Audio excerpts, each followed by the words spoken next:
3 minutes after 11 o'clock. Welcome to today's edition of Voices. It's Wednesday, July 24.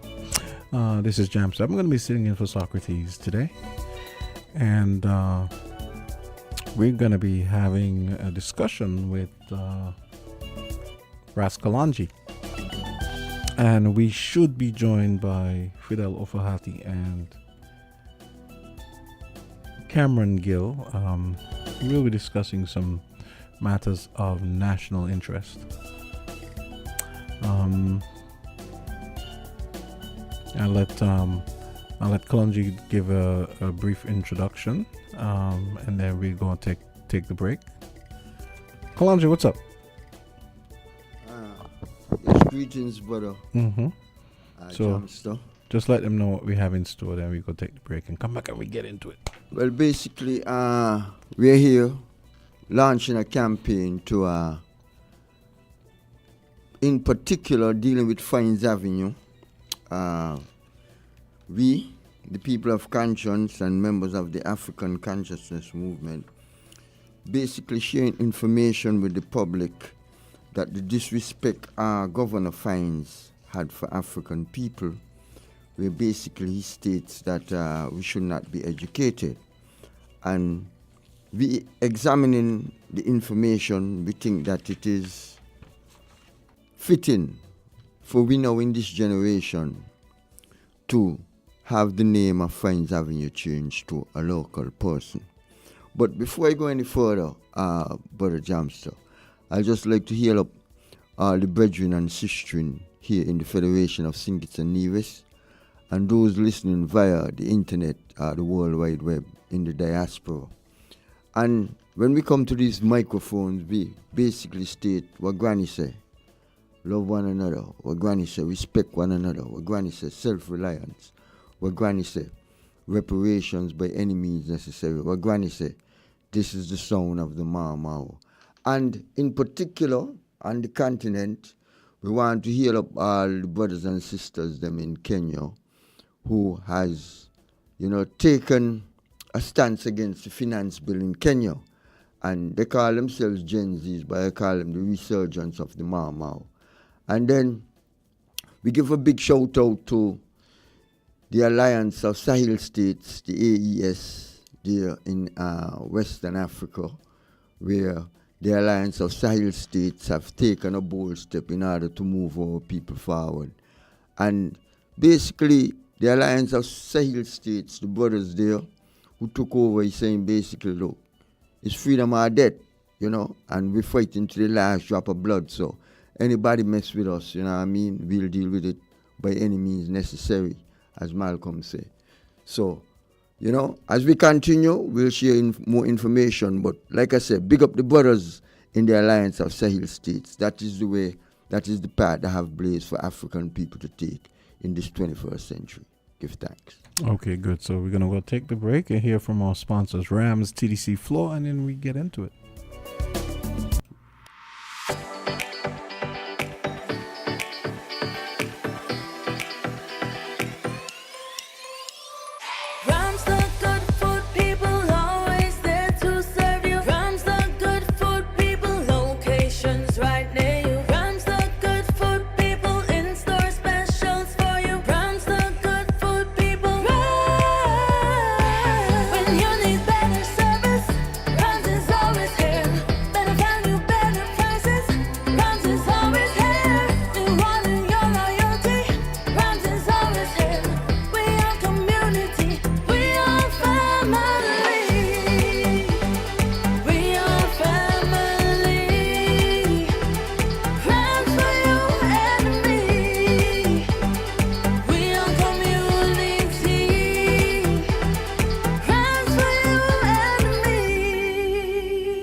The perfect smart start for their future with CHIP, the child investment plan from TDC Financial Services. Invest in your child's next step, and we know what's next is always changing. CHIP, CHIP, CHIP.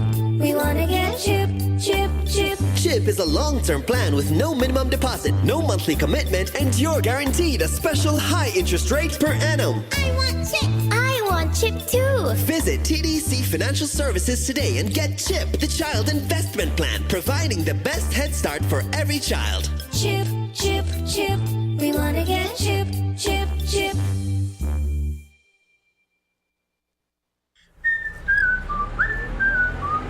What has you so happy? My home internet just got upgraded, and I didn't even have to pay for it. What?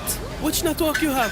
Flow! Now I can get the fastest fiber internet in St. Kitts and Nevis for the lowest price. Fastest internet for the lowest price? What's the catch? No catch, my friend. 100 megabits per second for just $135 a month. With Flow, you truly get the best internet experience around. Switch to Flow for the fastest fiber internet at the lowest price. Visit a Flow store today. Conditions apply.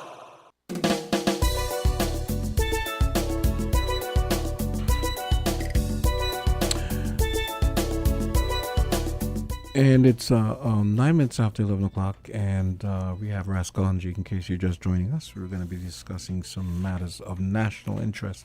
I just heard from Fidel, so it seems as though they're aiming to be here for the second half. So we're going to have Fidel and hopefully Cameron Gill, and they're going to be joining us during the second half. So let's get into it. Yeah, but before we go any further, Brother Jamsa, I just like to give a shout out to the. Yesterday was the 132nd anniversary of His Imperial Majesty Earth Strong. So we're just giving a shout out to the Rastafari movement, because we acknowledge him as our God and King. So yesterday was the 132nd anniversary of the Earth Strong of His Imperial Majesty. But Brother Jamsa, you want to read the letter?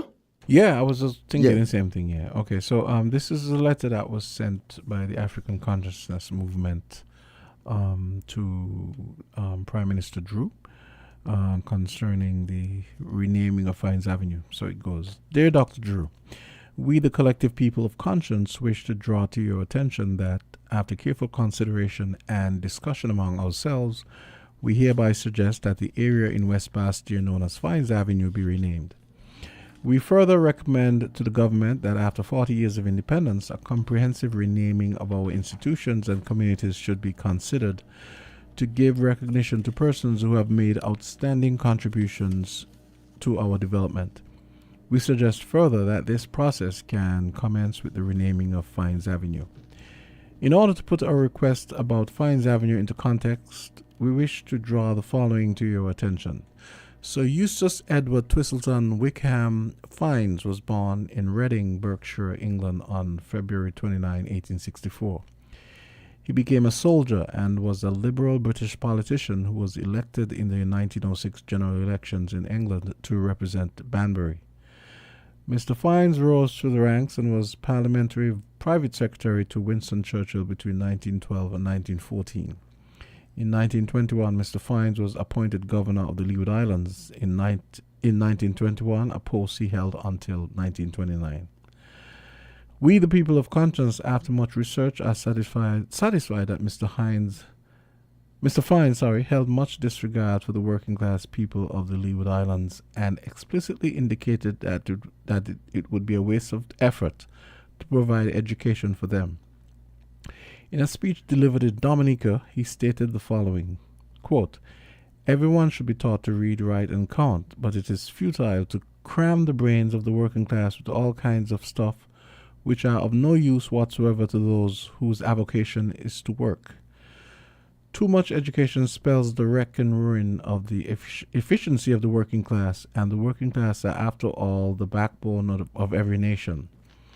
Therefore, whereas it was essential that the people be proficient in the 3 R's, we should not agree to spend a penny more on secondary education.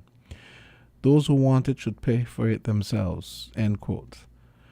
This statement by Governor Fines is an indication that he had no interest in the education, advancement, and development of the working class people of the Leeward Islands, the vast majority of whom were of African descent.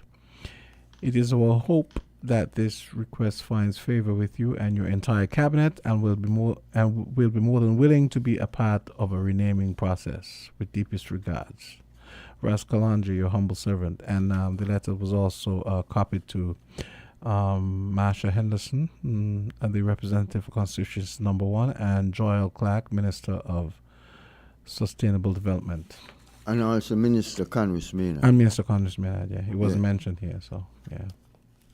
But, you're too kind. I mean, I was just thinking at the end here, you're describing his sentiments. I mean, I think you're too kind. In terms of what? No, meaning you're very polite in describing his sentiments towards us. That's what I mean. No, but basically, you have the other one there, when he could, do you read the one where he said in Dominica and the one that he said here. Okay. I hadn't gotten to that yet. Okay. It's a working class. Which one should I read first? Oh, the working class one. Yeah, the working class. Okay. Everyone should be taught to read, write, and count. Yes, everyone should be taught to read, write, and count. But it's a futile to. Oh, so that was the one I read. Okay. Yeah, but continue. That's the quote. Okay, so which other one you think I should read? The one in St. Kitts. Oh. I am repeating here what I said in Dominica. I do not believe in overeducating the working class. It is the greatest mistake to educate them out of their stations. It simply fills their minds with inflated ideas. It is one of the most disturbing things in the colony, and in this respect, I am expressing that what 99 out of every 100 think, and are afraid to say. No, basically, you see how they held our people. Yes, absolutely. You see, and what I'm saying, he was governor from 1921 to 1929, and in them times, like, even though we wasn't physically in slavery, it was slavery still in a different form. Because our people were still colonized, we had no rights, we wasn't even human beings. So what I'm saying to you is that a lot of times when we people say how we behave and how we socialize in society, the disrespect we have for one another, that was instilled into us. So you see it here coming from the highest authority in those times where you recall the so-called Leeward Islands, is that they look at us all the same way, right? So how come now we come and we're saying, well, I'm a Dominican, I'm a Kittitian, I'm a Nivijan, I'm an Antiguan. We're African people. And that is another thing. We have to come to a point where we identify who we are as a people, because our experience teaches that we have a common enemy. We have a common oppressor, a common exploiter, and a common discriminator. So we're saying, based on those and that grounds, we as African people, the only solution to this pollution is our unity. And we are here calling here in the Federation, right? The movement of national unity, where our people got to unify, because what is happening in the geopolitical situation, what is happening in the world. You see what is taking place in the United States in terms of the attempt on former President Trump's life. So we are saying that these things are kicking off globally throughout the world. Our people is at a crossroads. We have to make a serious determination in terms of where we want to go. And as members of the African Consciousness Movement, we come here to educate our people and show them the reason why Fines Avenue should be changed from the present name to somebody locally. I suggested Miss Samuels, because she used to sell right there in the corner of Fines and Central Street. So it was a prominent person within the community, but that is up for discussion. That isn't just my suggestion, but as we come here to educate our people, to show them that Fines Avenue have to be changed. That's why we brought it to the attention, not only of the Prime Minister, the Governor General also, Jamster. The Governor General also got a letter. So basically, we are informing them the importance to change Fines Avenue to somebody locally. And there's many other sites in Warner Park. But like you said in the letter, at least this is where we should start. And this is where we're starting, because there's a lot more work to be done. And basically, it's all about education. We also have a petition.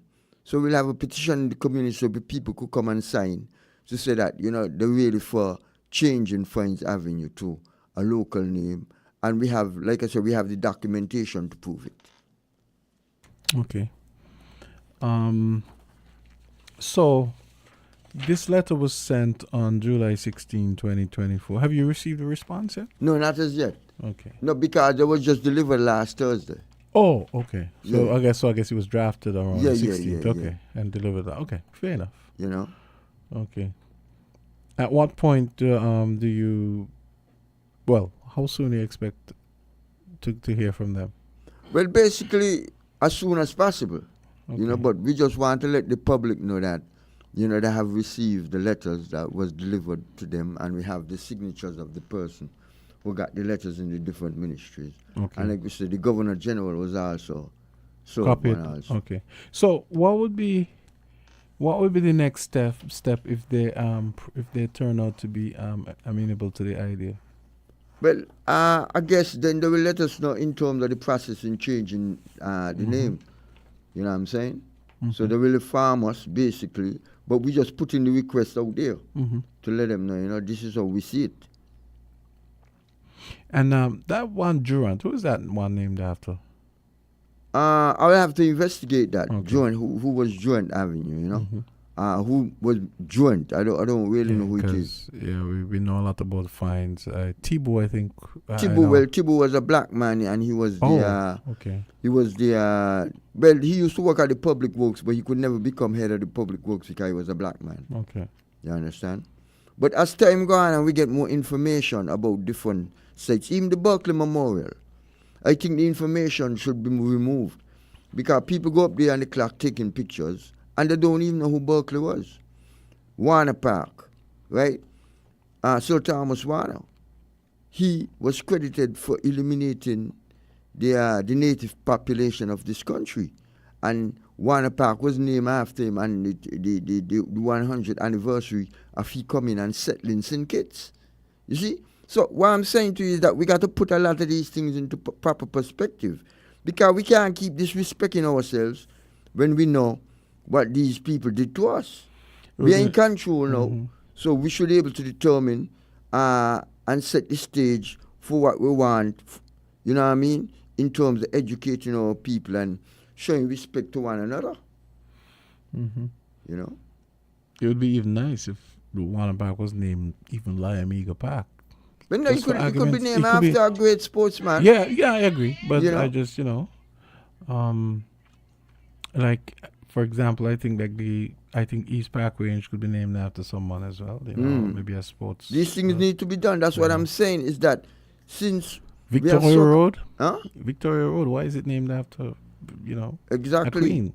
So what we are saying basically is a lot of work need to be done, and as more information come forward, we'll share it with the public and show them the reason why these things. Because even in Burkina Faso right now, all the French names, the streets was named after French people, are being changed to local people names. You see?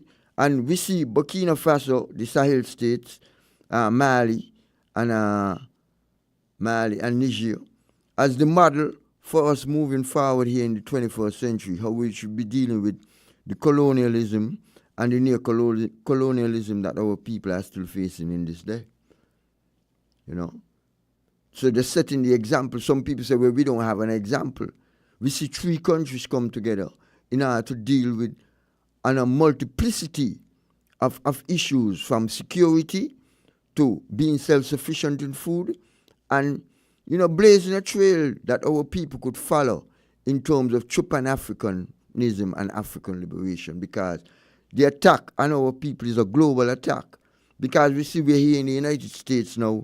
The United States government is targeting the African Socialist Party, where they're saying basically that he's an agent, Brother Omar Yusuf Taylor is an agent of Russia. And these are all trump-up charges, because that's all they do. They make up things on African people, especially in the United States, and then they export the same thing globally. You see? So our people have to come to a proper understanding. You're talking about, what is happening in Russia in terms of Putin. There's black political prisoners in the United States who have served more time in prison than Nelson Mandela, who our people are not aware of. So we are saying is that we're not only calling for national unity here at home, but black unity globally, because we see what is happening in terms of the rearrangement in the world from a geopolitical standpoint, where the empire is losing its dominance and is doing everything in order to reshape and, as Eric Prince said, recolonize African people. Now there's a French general also say that Africa have to be recolonized. So these are the things we are facing in the world. So we are saying as African people, the only thing we have, our nuclear weapon, is the unification of our people, Brother Jamster. Well said. And well said. by dealing with Fines Avenue is one of the steps that we could take to educate our people about the true essence and meaning of what colonialism was all about. So we are taking this first step as we send a letter to the Prime Minister and his cabinet in general and the Governor General to let them know this is the documentation.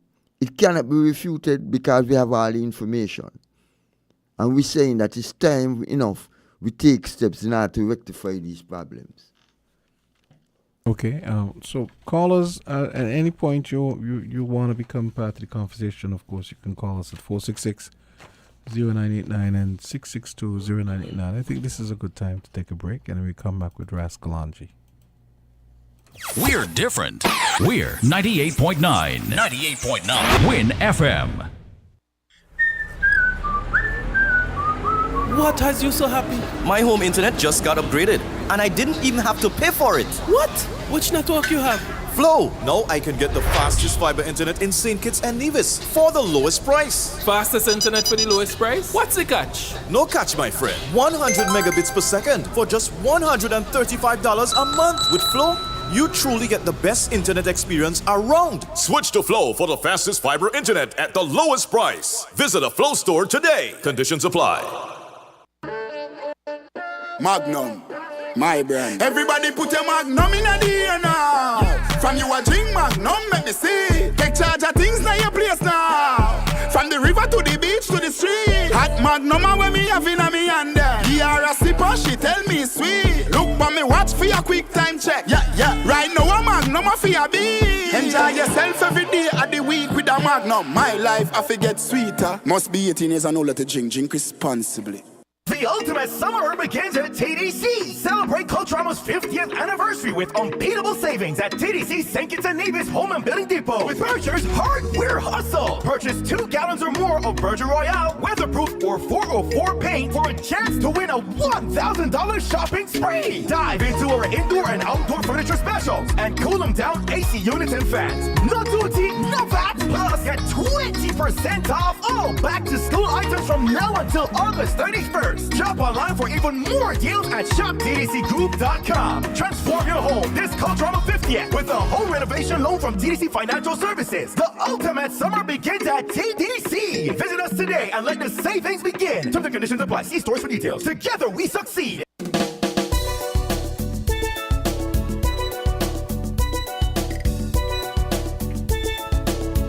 And we're back with Rascalangi as we discuss his proposal to have, as a start, the renaming of Fines Avenue.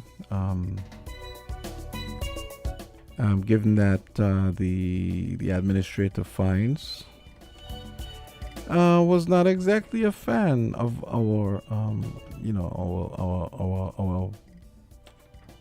self-improvement, I guess you could say. I was reading something here along, the document you gave me here with some of his quotes, and I was reading this thing about these cottages during 1930 and 1933.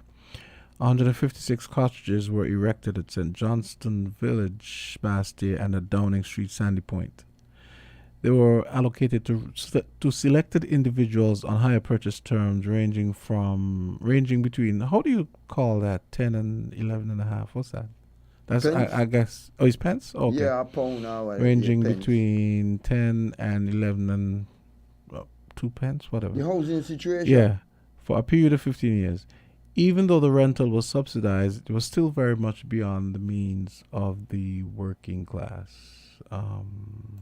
At that time, there was also a strong working class prejudice against living in a concrete house due to the belief that it caused rheumatism. In any event, the housing scheme was discontinued after 1933 when the imperial government ordered a freeze on colonial expenditure. The working class had to await the establishment of the Central Housing and Planning Authority in 1949 before anything significant could be done to improve its deplorable housing conditions. That bit about people feeling that living in a concrete house would cause rheumatism, you could tell me a little bit more about that? No, but I don't know much about it, but what I gather is that I believe it was something the colonials them spreading that they didn't want black people to live in concrete houses. So it might have been some disinformation. You see what I'm saying? That's my understanding of it. They kind of slyly Yeah. put out there. Because I also read... As part of their divide and rule. Yeah, because what happened is that this information came from Sir Probin in his books, 40 Years of Struggle. Okay. From the working class, from 1896 to 1935. Because in 1896 you had the Portuguese uprising. So within that 100-year span, and about 40-year span, then you had the Boxers uprising again. Same situation, higher wages. You see? And then I was also reading, when I was reading material, basically, you have a phone call. Yeah. Hold that thought. Caller, go right ahead. Hey, good morning, Jamster. It's funny, my mind ran on you when I was talking about that housing thing. My mind ran on you, So I did a lot of research. Good morning, Kalanja. Yeah. Good morning. He answered me? Yes, I said good morning. He did. Oh, well. How are you today? I'm good. Well, let me give some information. By the way, just in case some people may not know, Fines Avenue, the upper one and the middle one, they were not cut until 1930s, when they began to put in the roads for the housing project in St. Johnson Avenue. Yeah. I did a lot of research for my book on the village. That is why you have Alice. The only thing you had in McKnight and Irishtown were, they call them footpath. They still exist, eh?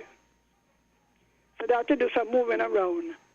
Now, Mr. Thibault, he was an Antiguan who was brought here to run the public works.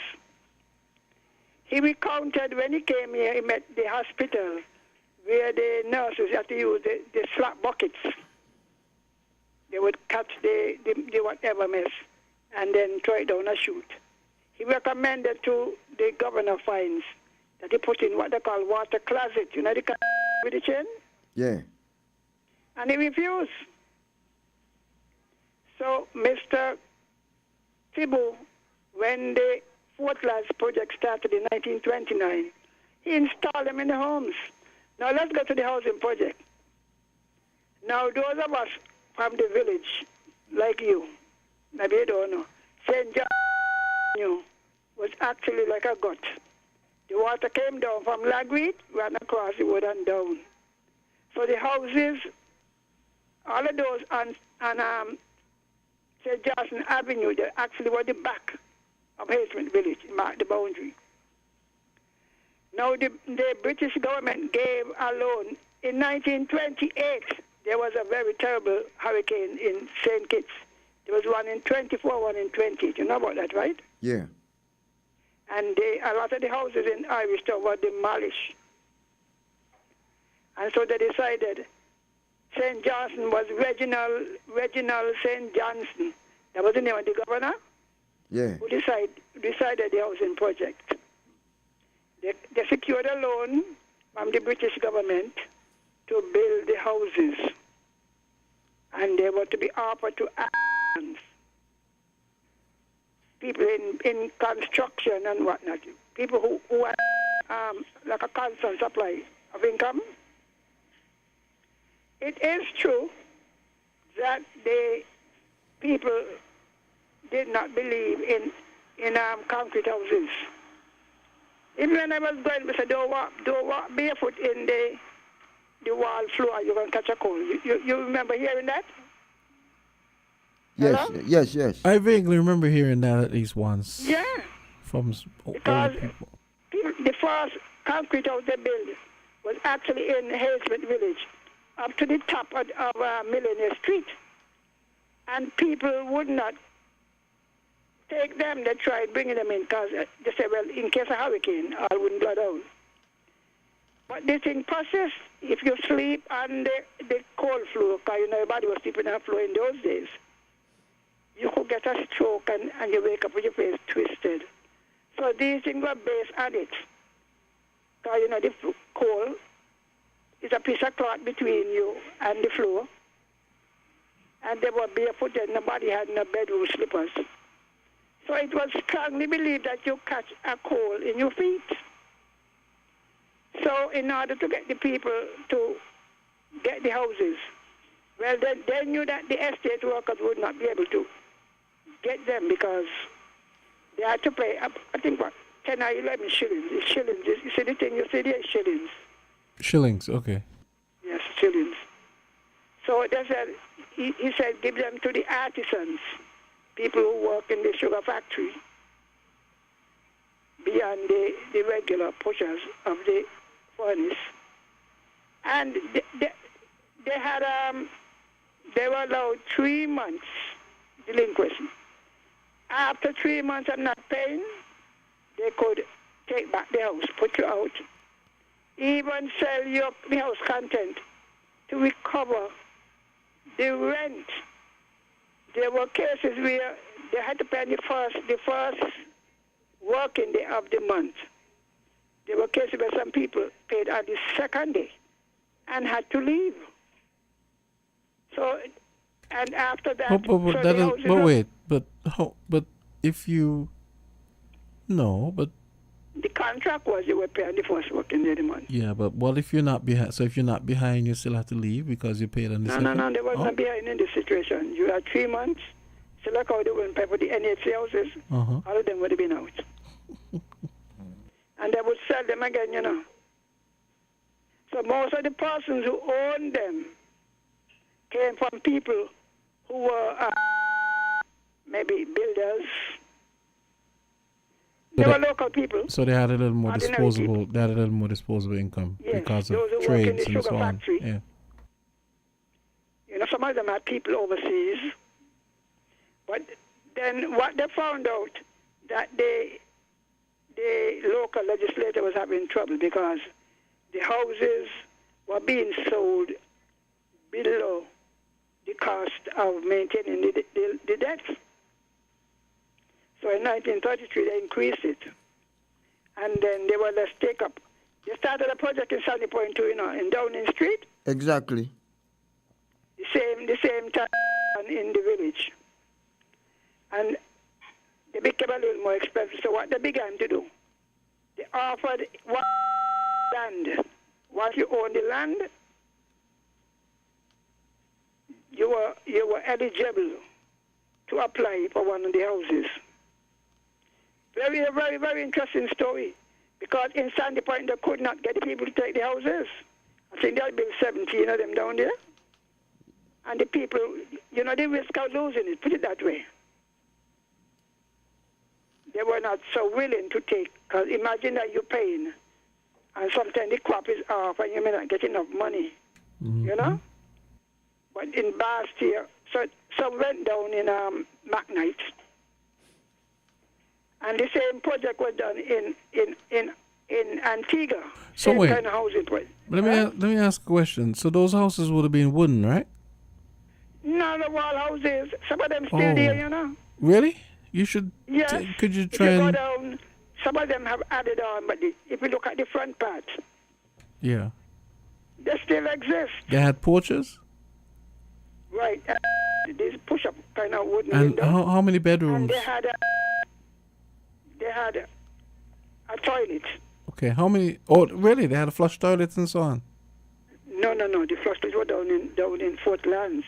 Oh, okay. Because remember, the same Mr. Fine did not want the hospital nor the government institutions to have. They call them water closet in those days. Yeah.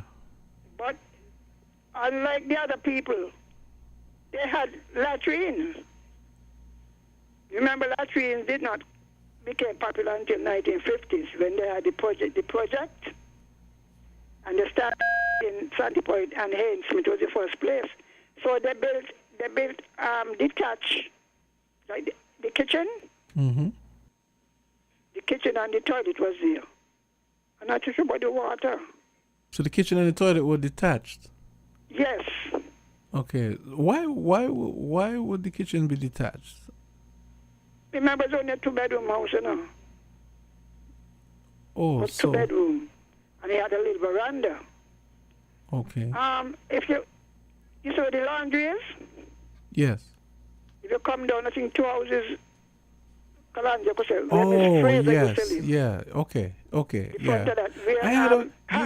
You're right. I had a feeling so because I remember thinking a lot of those houses they look kind of the same. So I said, I wonder if this is something. Yeah, they're part of the project houses.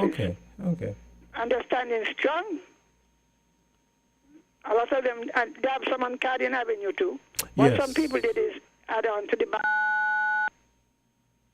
And interestingly, I find in McKnight down. I think down the same Pines Avenue they have some. But what I find, Kalanja, is that those lots to bigger than you would think that they would have given people back there. Huh? Some of those lots are kind of biggish. No. You see how it was. The lots down at Fortlands were 1/4 acre. Wow. And in the villages, they were 1/10 of an acre. So like 2 houses could go on one of the lots down in Fortlands. So we take a look at them. But where in Fortlands you're referring to? Not where the rich people lived?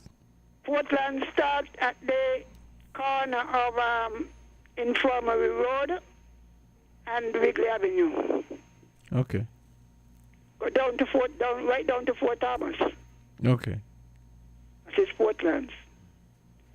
But the man Thibault, he had to change a lot of the construction, put in roads, cut roads in McKnight. All of Thibault Avenue, there was no Thibault Avenue. There was no Fines Avenue, no Durant Avenue. Let me ask you a question. The alleys and cutting across. Let me ask you a question. How did on Thibault Avenue? You see, we have this house. I think it's the Paris house that. Yeah, out in the street. So when they were ready to cut, remember they was cutting in the 1930s, you know, when they were laying out the land for the housing project at St. Johnson Avenue and St. Johnson Village. So Thibault decided, make it easier. Because you could walk through an alley. Even now, some of them you could walk through an alley from Shaw Avenue all the way over to the Ghats. Mm-hmm. Exactly. So what they did, they moved some of the houses and cut the road to connect. There was a road from Irishtown, you know where the steps are? Yeah. Those were the only road going down to the sea. Mm-hmm. So above it, there were only alleys. Oh, okay. So I was thinking in terms of naming it. This lady, she was the principal of the Bastia girls, the girls' school for years. I think that she was the only female on the board for the Workers' League. May I remember her? Better Douglas? Not Better Douglas. She was the principal, the head teacher. Yeah, I can't recall her name, but I know who you mean. Ida something. Ida, yeah, something like that. Yes, I think she's a better person. For Fines Avenue? Yes, because remember until 1940, everybody went to girls' school, I mean the girls, right? Mm-hmm. And this village school was opened in 1940. So once you were in the village, Irishtown was an infant school. You went there until you went to grade 2, until about 8. And then the boys go to boys' school and the girls go to girls' school. So she So wait, so the McKnight people would have had to go to boys' school and girls' school as well? Yeah, and Newtown people took out. Newtown was an infant school too. Okay. Newtown, you didn't know that? Newtown was an infant school. No. I forget the name, man. Tell Kalanja look it up. Yeah, we'll look it up. Yes. But you see, what I'm saying is that those information is important because then we'll understand basically how. I came across I even have written in my book, but I haven't published, a whole article about the housing because to me the housing, the contract was unfair. Because number one, well, it limited the number of persons. Now, if you had more than one person working in the house, it meant that during crop time you try to save your money because you had to pay the first working day in the month. Unless you are abroad. And Sandy Point people too, some of those who work in the factory in Sandy Point came to Bar State because it was easier for them. And they applied for the houses. But they were never intended for the, what was called the laboring class, because there's a difference between the laboring and the working class, Oh, really? So I guess working class would be like maybe you work in Thurston's or something like that? Okay. Because remember, those who work in this factory, they live at a higher level, depending on the work they did. Some work on the mill, some work by the boiler. You understand? Mm-hmm. So it's interesting. But I think maybe you should put up some more names. Do you have any idea of? No, I know. The only name I suggest was Miss Samuels because she used to. But that's recent. Yeah, but what I'm saying, anybody, whoever name they put up, it doesn't matter to me as long as somebody local. Saying, since the roads were cut, right? The avenue was cut in the 30s, 1930, 1931. Because there were two projects in 31 and 33 when they got a loan and they increased the price of the houses. So if you could find out who they know might have been living there in the 30s. I know Miss Samuel, you know Miss Samuel. Exactly. Mr. Wilson is nearer to which avenue? Wilson knew what the drugstore. Yeah, Mr. Wilson. Which one you was nearer to? It was between both. It was between both, yeah. Because I know exactly where that house is, yeah. Yeah, to me, that's a good name, Wilson Avenue. Good point. You know, Who else? You could find out. Who else? Could find out that, right? Who else would you suggest for those north-south avenues? I mean, Durant. And before you go and change Malone. Village, the governor deserved that name, eh? You know the story of Sir William H. Smith? No, I don't.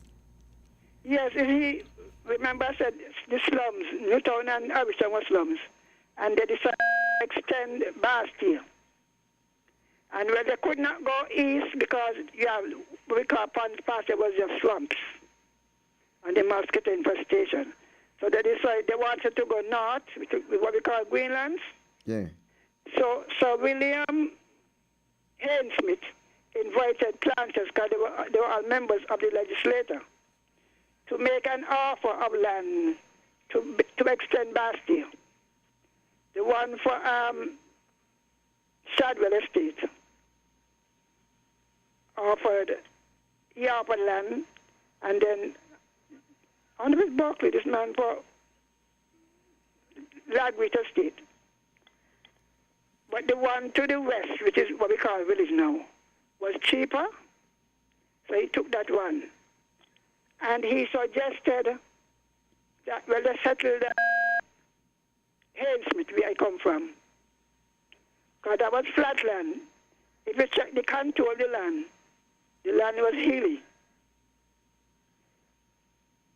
What we call footlands. They had to do some grading and so on, yeah. Hilly, still hilly. All right, so what happened? He suggested that they sell to the people, because he was talking about a peasant economy, and the people should be given the right to buy the land. Well, most of the legislators, maybe all of them, said no. If the people own the land, they're not going to want to work on the estate. So the land was rented to them. You see? That was like sharecropping. Yeah, but what he said, They actually, I think, voted him out here to leave the country because it was a big thing. Because he was against them just renting the land to the people. Said, why not sell them the land? That suggestion came from the different commissions then? No, the legislator, you know, that the local legislator. Yeah. Most of whom were estate owners and so. Exactly. And they said, no, you can't get the people in the land. They're not going to work. I remember there's Buckley, Shadwell, camps, and right around the area. You know, so there are people who you could find out. Ask some of the older people who are from the 1930s. Some of them who said that their mother born there and whatever. You know, nothing against Miss Samuel. Only that I'm saying you should look for somebody who go way back. Well, it doesn't matter who. It doesn't matter to me who the person is. You know, as long as the. It matters. You know. You see, when you're going to have consensus, everybody almost will agree. You understand? You understand what I'm saying, right? Yeah, I understand. But yeah, because there were a lot of places, churches and so. There were churches on Friends Avenue. The Pilgrim Holiness was there. You know that? But it's no one, I think it's on Central Joint Street, Avenue right? now. No. Oh, okay. No, it started on Rosemary Lane to the top of it. You remember that singer on the other side? Yeah. And they moved there and they were down in Friends Avenue. Other churches were down the same avenue in the upper section. From there they went down on to Cayon Street. So you could find out from people. Nothing wrong with putting up Miss Samuel because most. Yeah. So it's a good idea to rename some of them. And by the way, so you're saying. Park was given. Yeah, go ahead. That's not true. Mm-hmm. The government bought Warner Park. They bought some of the acres. I have the information right here. Yeah, they're free to. They can't name it all because it was given. That's a lie. So what was Warner Park? What was there? So what was there before? Was it Canefield? Yeah, it was a plantation. Canefield was all over town, you know. I could read the information and I have it right here. No, I was wondering if maybe it was somebody's estate where they had a big house or whatever. Up at Springfield, where they got the camp and so. Mm-hmm. Up there was the cricket field, the sport field, everything. Mm-hmm. You see? So 1928, when they do Warner Park, I hear people say, they can't rename it because the government bought the land. But I heard I remember Stanley Frank said, it seemed to me like he said that, so he said Springfield, but for some reason I thought he meant the cemetery, that the cemetery was a cricket field. You see where the camp is? Yeah. Oh, up there. Yeah, that part of Springfield. Okay. The cricket. Leeward Islands cricket. Okay. We used to go up there for sports. It was a big open field. Right. If you move from the camp and you come west, all of that is Springfield. And was the governor's government house there? Was there. I think that was first an Anglican rectory. Oh, okay. The Anglican rectory is up in that area. The governor residence, that's what it was built for. Okay. But you said in those days, the Anglican had big sway. Okay. And the one about the education that he read, the man was talking about secondary education, because Education Act was passed in 1915, compulsory up to age 12 or 16. So only people from the upper and the middle class had access to secondary education. Oh, which is why he was saying if they wanted to do that, they should pay for it. Yes. So the read, write, and count was for the elementary school. They call them elementary. You go to the 16. But only people from the middle class and up. And they should send them to Barbados. A lot of them went to school Barbados. And Antigua, from what I was told.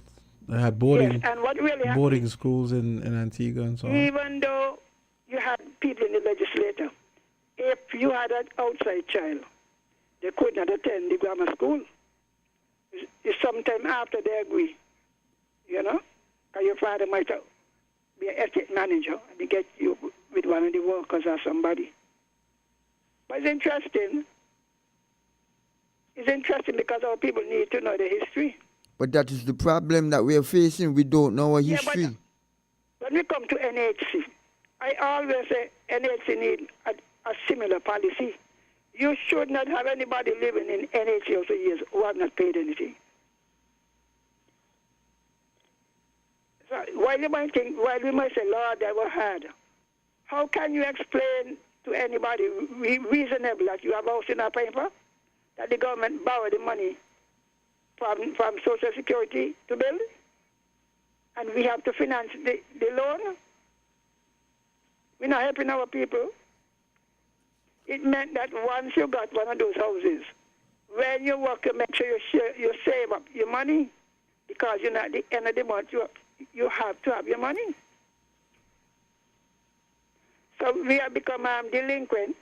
We're trying to help, as we say. But you hear what you say now. Look at it now. Look at COVID. Talk about the housing. Yeah, I'm saying now, we're looking in this day now, right? We were not responsible for COVID. So what I got to do with it? No, what I'm saying, the economy was disrupted. No rain coming up back the door. I said no rain is coming up back the door. Yeah, sorry, go ahead. Yeah, I was saying that the economy was disrupted. It wasn't our fault. No, some people who have loans because of the COVID situation, they can't afford to pay. The houses are built in 1995.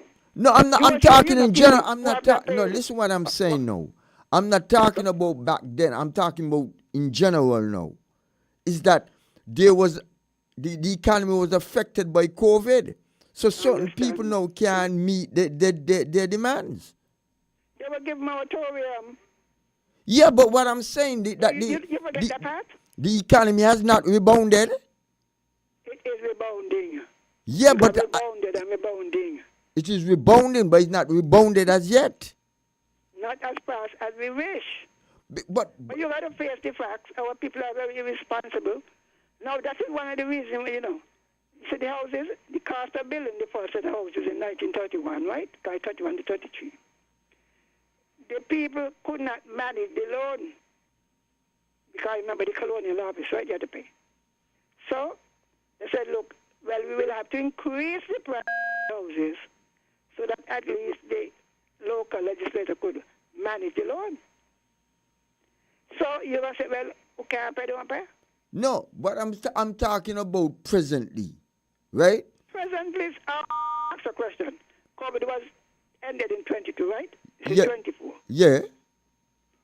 And things have gotten worse. Why? Why? Because of COVID, because it was deliberately done. You misinterpreting the whole story. No, listen what I'm saying. I'm saying all of us went to. Some of us were willing to make a sacrifice. You think it's easy for anybody? Listen what I'm saying. You make a sacrifice. You got your mortgage to pay out. They said don't pay for 6 months, right? 6 months. Some of them get 6, some of them get more. You collecting government salary every month. Oh, no, you're talking about people in that position now. I wasn't referring to them in particular. But I understand what you're saying. Go ahead. We can't, look, I understand what you're saying, but the point is that we cannot excuse our liabilities. A lot of us have it so. My parents had to pay their land, and they credited the material through the estate from the hardware trust and a hospital. They had to pay. It's the same way you could go and work up as Brother Connor say. $150 this weekend and next weekend. And you haven't paid the mortgage. I have said a long time ago, put some of them out who don't want to eat too bad. We got to learn to be responsible. But what I'm saying, okay, Miss Henry, look at this, right? Look what took place in Kenya with the finance bill, right? Now, that was imposed by the IMF in order to get the loan. What I'm saying to you is that the IMF is a debt trap. The put our people if you don't go, you know. in government and then say that we are not responsible. We're not responsible. Let me tell you. Let me say it now, because I understand the IMF, right? And I will say that it is unequal. They give unequal treatment, right? If you know your situation and you continue, let's take Socrates for example. You see that this last thing we went to IMF for, it could have been avoided. You go and the sugar industry, take over the sugar industry. When they went in, they knew they were not making any profit. You go into heavy investment, new mill, new this, new that. You know the price of the sugar on the market. You continue to produce sugar at the price of 50 cents a pound and turn around and sell it for 25 cents a pound and continue with that process for years. We are responsible, and because National Bank is ours, we go and we overborrow. And the board for the bank failed in that they allowed the government, they held up about 70% of the domestic debt. We can't excuse a lot of the things we do. So when we go and we dig ourselves in, the IMF have certain conditions, which you know. You don't think some of those people put themselves in? But what I will say to Miss Henry, we were induced into these things. They're sensible people.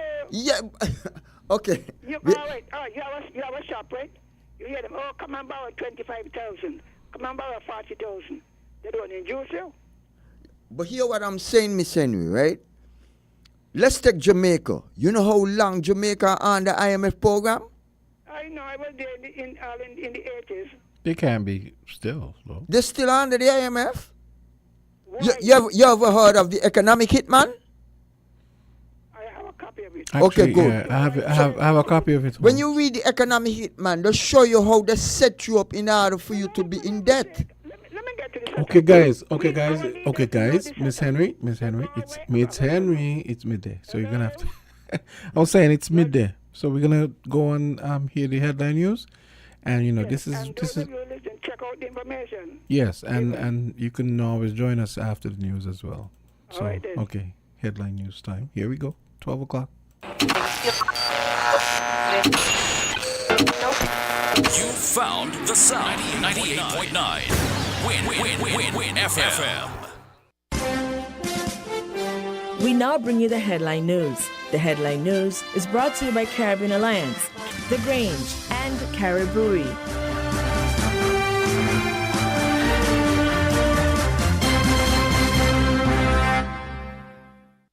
When it comes to the important things in life, your health, your education, your choice of a life partner, and of course your insurance provider, only the best will do. Caribbean Alliance Insurance is the only insurance company in the Eastern Caribbean with an A excellent rating. We have a robust 3-tier reinsurance strategy that protects our policyholders from multiple catastrophes, even if they occur in quick succession. We spread our risks over 18 territories, ensuring minimal impact to individual territories when a disaster strikes. We provide an excellent claims experience. Claim settlement is usually between 24 to 48 hours. Our A excellent rating means that you are more secure with us. Contact us for motor, property, marine, public liability, employer's liability, and other policies.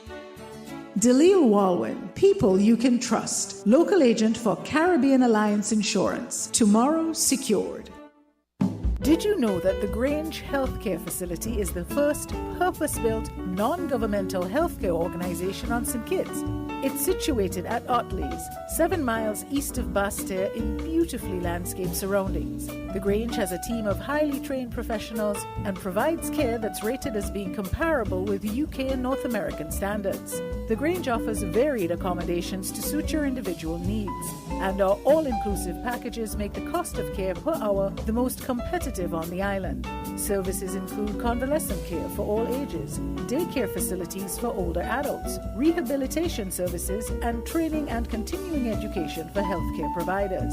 For more information, call 466-5525 or 465-8020. Fax 466-8221 or email thegrangehealth@gmail.com or visit our website at www.grangehealthcarefacility.com. With over a century of perfection behind the Mackeson name, a smooth blend with perfect balance and richness, it's no wonder Mackeson Triple Stout has a legacy of perfection. Enjoy the world over. Introducing our new look with the same great taste. Mackeson. All hail the king. Please drink responsibly. With the WINNFM Midday News, I am Kevon Brown. Our top stories: police investigating New Road homicide. PAM leader says law enforcement strategy is obscured by short-term thinking. Security forces seize contraband in prison raid. Venezuela's Nicolas Maduro to shore up military support ahead of vote that threatens his hold on power. Person of interest in St. Martin arrested in connection with murder of political figure's wife there. Internationally, Gaza's war, 150,000 people flee Khan Yunis, says the United Nations. Now the details.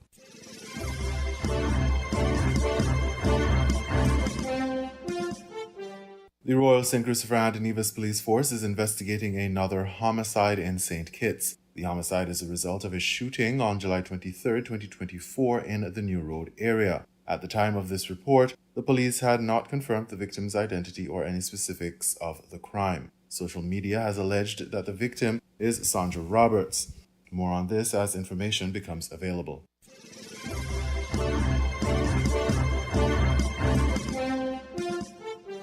The leader of the People's Action Movement, Natasha Gray Brooks, has condemned the recent murder of Sandra Roberts, who was gunned down on July 23, 2024. My heart aches. I am saddened at the loss of life, and even more saddened when this occurs through violence. Our country continues to have an increase in violent crimes, which no doubt cause distress for families and loved ones of the deceased. As leader of the People's Action Movement, I extend my heartfelt condolences on behalf of the party to the family of the late Sandra Roberts. Sandra was someone I knew growing up. I have worked with her in the party. I've supported her business. I've chatted with her from time to time on different issues, especially when I was at her daughter's salon.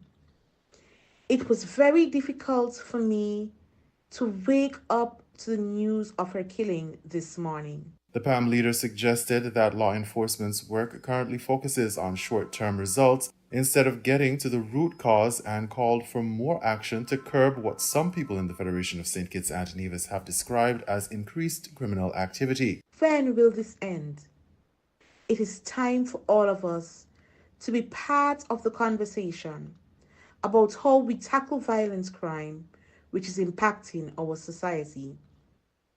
The safety and security of our citizens and residents ought to be a top priority. It is an extremely difficult time for our nation, and the People's Action Movement remains committed to be a part of this fight. Families and communities continue to be torn apart by the senseless killings. People are fearful for themselves and their loved ones. Parents are left grieving at the needless murder of their children.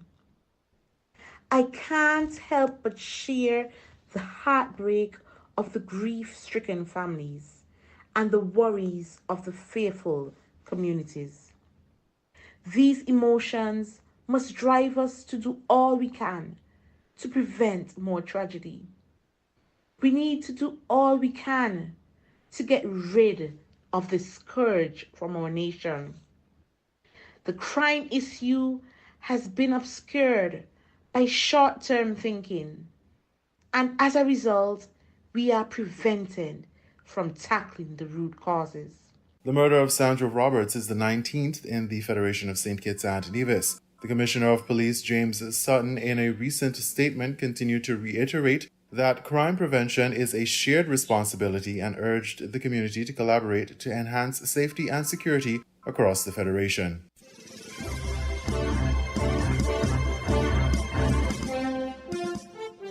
Law enforcement conducted a raid at His Majesty's prison, resulting in the seizure of numerous prohibited items. Authorities issued a statement detailing the raid, which involved the Royal St. Christopher and Nevis Police Force, the St. Kitts Nevis Defence Force in collaboration with officers of His Majesty's prison. The search of prison cells and other areas occurred on July 23, 2024. The operation led to the seizure of 5 cell phones, 19 chargers, 3 charger heads, 1 extension cord, 11 cigarette lighters, 1 razor, 1 Game Boy, 1 iron file, 1 pair of scissors, several screwdrivers, several shanks, a quantity of cannabis and tobacco, and 7 bottles of homemade wine, among other contraband items. These items have been confiscated and measures are being taken to prevent future occurrences.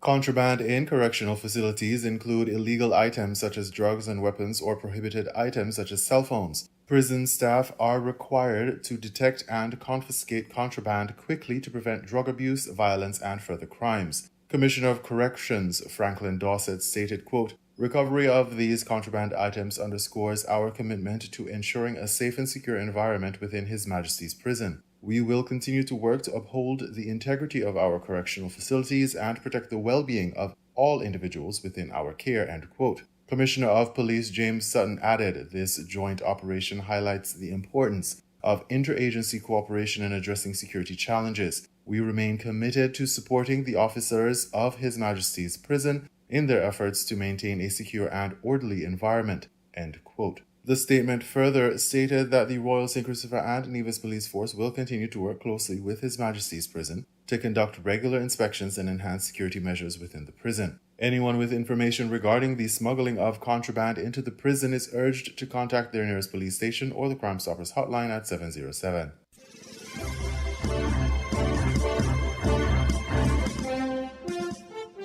In regional news, Venezuela's Nicolas Maduro to shore up military support ahead of vote that threatens his hold on power. Person of interest in St. Martin arrested in connection with murder of political figure's wife there. Those reports and more from Carib Update. Kalinago Chief-elect in Dominica, Annette Sanford, has called for unity following her historic win in elections in the Kalinago territory on Monday. Monday's election saw Annette Sanford, who is a registered nurse, poll 692 votes, with her closest rival, Natasha Green, receiving 272. Her victory, which stunned even those in the Kalinago territory, made her the first woman in history to be elected Kalinago chief. She is calling for unity now that the elections are over. She said she will not disappoint. Dengue cases in Trinidad and Tobago continue to rise, which has so far resulted in 4 deaths. According to the Ministry of Health, there are 450 laboratory-confirmed cases of dengue fever at present. Dengue fever symptoms appear within 5 to 6 days of being bitten and last for 1 to 2 weeks, and the ministry is advising anyone showing signs or symptoms of dengue fever should seek immediate medical treatment. In its continued efforts to quell a recent surge in gun violence on the island, the government of Barbados is looking to implement more stringent bail rules. A new bail act will be taken to Parliament within the next 2 weeks. The police have also ramped up their operations, and Attorney General Dale Marshall notes that the past week has been relatively quiet following a spate of homicides prior to that. According to the government, several of the victims and perpetrators of gun violence were people who had been released from prison on bail. Low-income workers in the Cayman Islands say they are shocked and disappointed by the government's decision to not increase the minimum wage as recommended. A minimum wage advisory committee has recommended that the government increase the minimum wage from $6 an hour, saying that the proposed increase to $8.75 would have benefited more than 10,000 people, including over 2,000 Caymanians. However, the Labour Minister, Dwayne Seymour, on Monday indicated that the government will not proceed with the increase at this time. Seymour said more government funds would be directed to another review by a new committee, which would be specifically asked to investigate the possibility of a sector specific for minimum wage. Venezuela's incumbent President Nicolas Maduro is seeking to shore up support ahead of a vote that is threatening his hold on power. As campaigning winds down ahead of Sunday's vote, Maduro in pouring rain at a rally, surrounded by fans, donned sunglasses and danced on stage. In a move to also shore up a military support, Maduro in recent days attended a graduation ceremony of 25,000 police officers, where he praised them as the first line of defense against what he called attempts by right-wing hardliners to provoke tragedy. He also promoted dozens of officers and bestowed a new title on his longtime defense minister, Vladimir Padrino Lopez. The election comes amid years of overlapping crisis and sees opposition parties banding together in an attempt to force out Maduro's government, which has ruled since 1998. Meanwhile, Brazil's President Luiz Inácio Lula da Silva has called on his Venezuelan counterpart Nicolas Maduro to respect the results of Sunday's elections, saying that he was frightened by Maduro's reference to a possible post-election bloodbath. In recent weeks, Maduro and allies have increased their references to post-election violence, asserting that the opposition will carry out violent demonstrations and reject the results, which the ruling party claims will show it's victorious.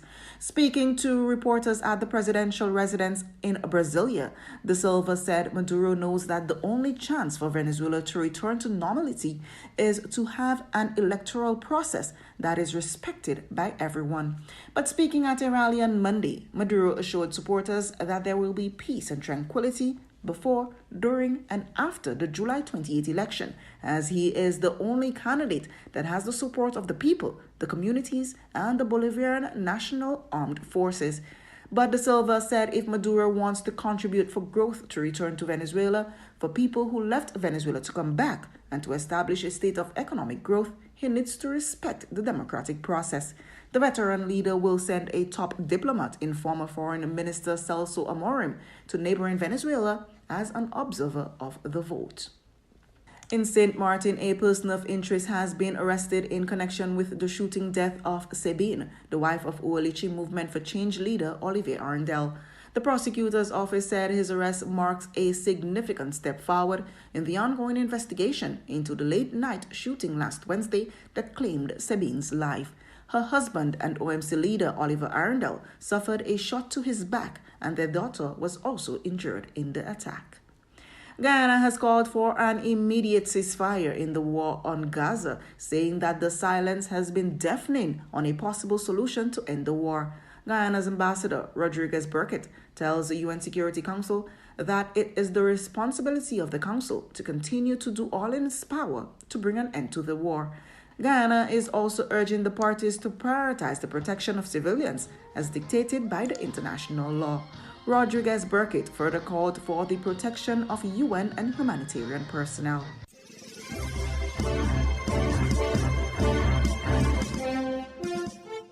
We now bring you these international reports. The United Nations says more than 150,000 people have fled Khan Yunis in southern Gaza since Monday. The Israeli army issued an evacuation order for parts of the city and reduced the size of Al-Mawazi. That's a designated humanitarian zone, claiming it was being used by Hamas fighters. The UN Agency for Palestinian Refugees, UNRWA, said 80% of the Gaza Strip was now either under an evacuation order or labelled a no-go zone. Our special correspondent, Fergal Keane, has this report, a warning there are distressing images throughout. So many escaping in such a small place, chased by the war, in the heat and fear of 24 hours in Khan Yunis.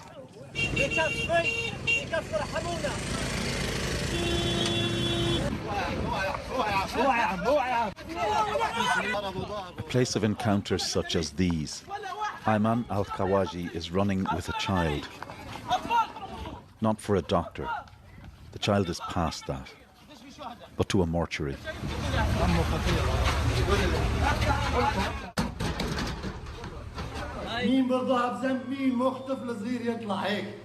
Who can accept that their son will be like that, he asks. Whose fault is it that their family is blown up?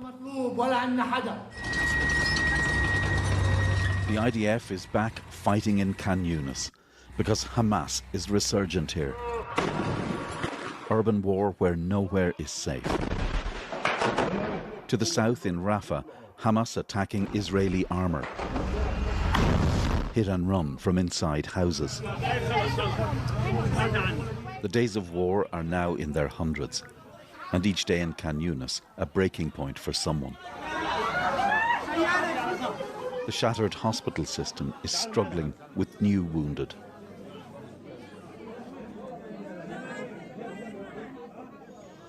Before the war, Sami Sulia, aged 4, and his sister Sila, who's 7.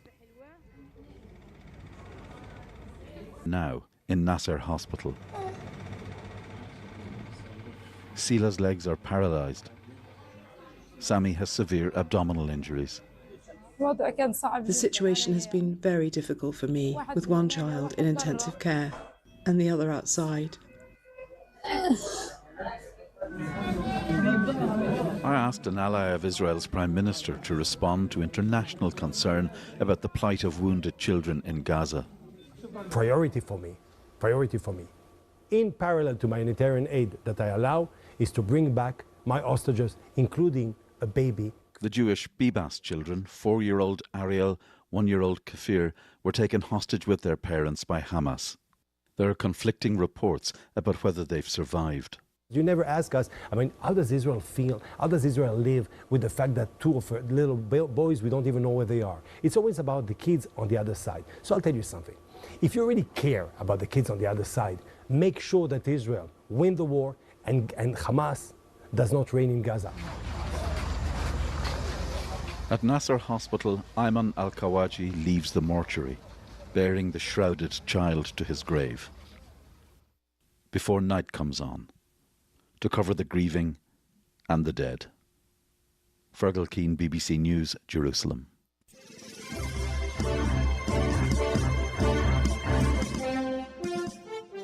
Nepal, where at least 18 people have been killed when a plane crashed during takeoff from the capital Kathmandu.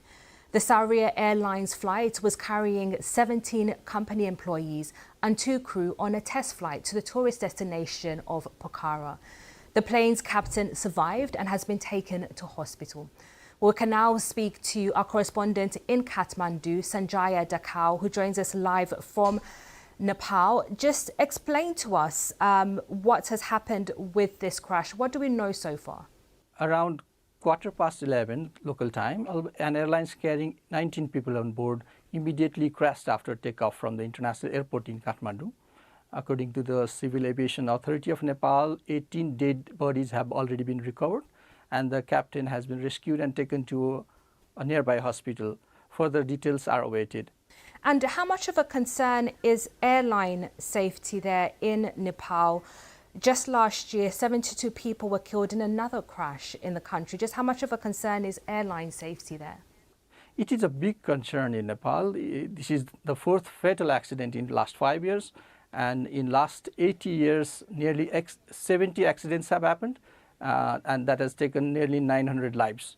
So this is a very big concern, the issue of airline safety. And what are we hearing from the authorities there in the country?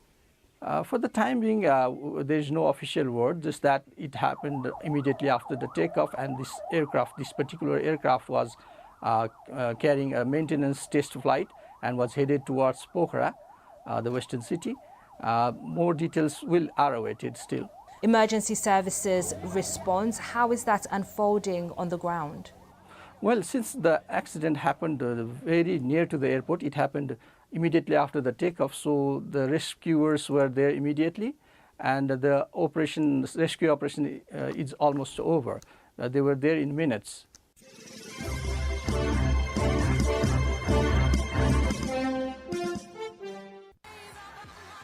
U.S. Vice President Kamala Harris laid out her argument against Donald Trump at the first rally of her presidential campaign on Tuesday. while a new poll showed her with a slight lead over her Republican rival.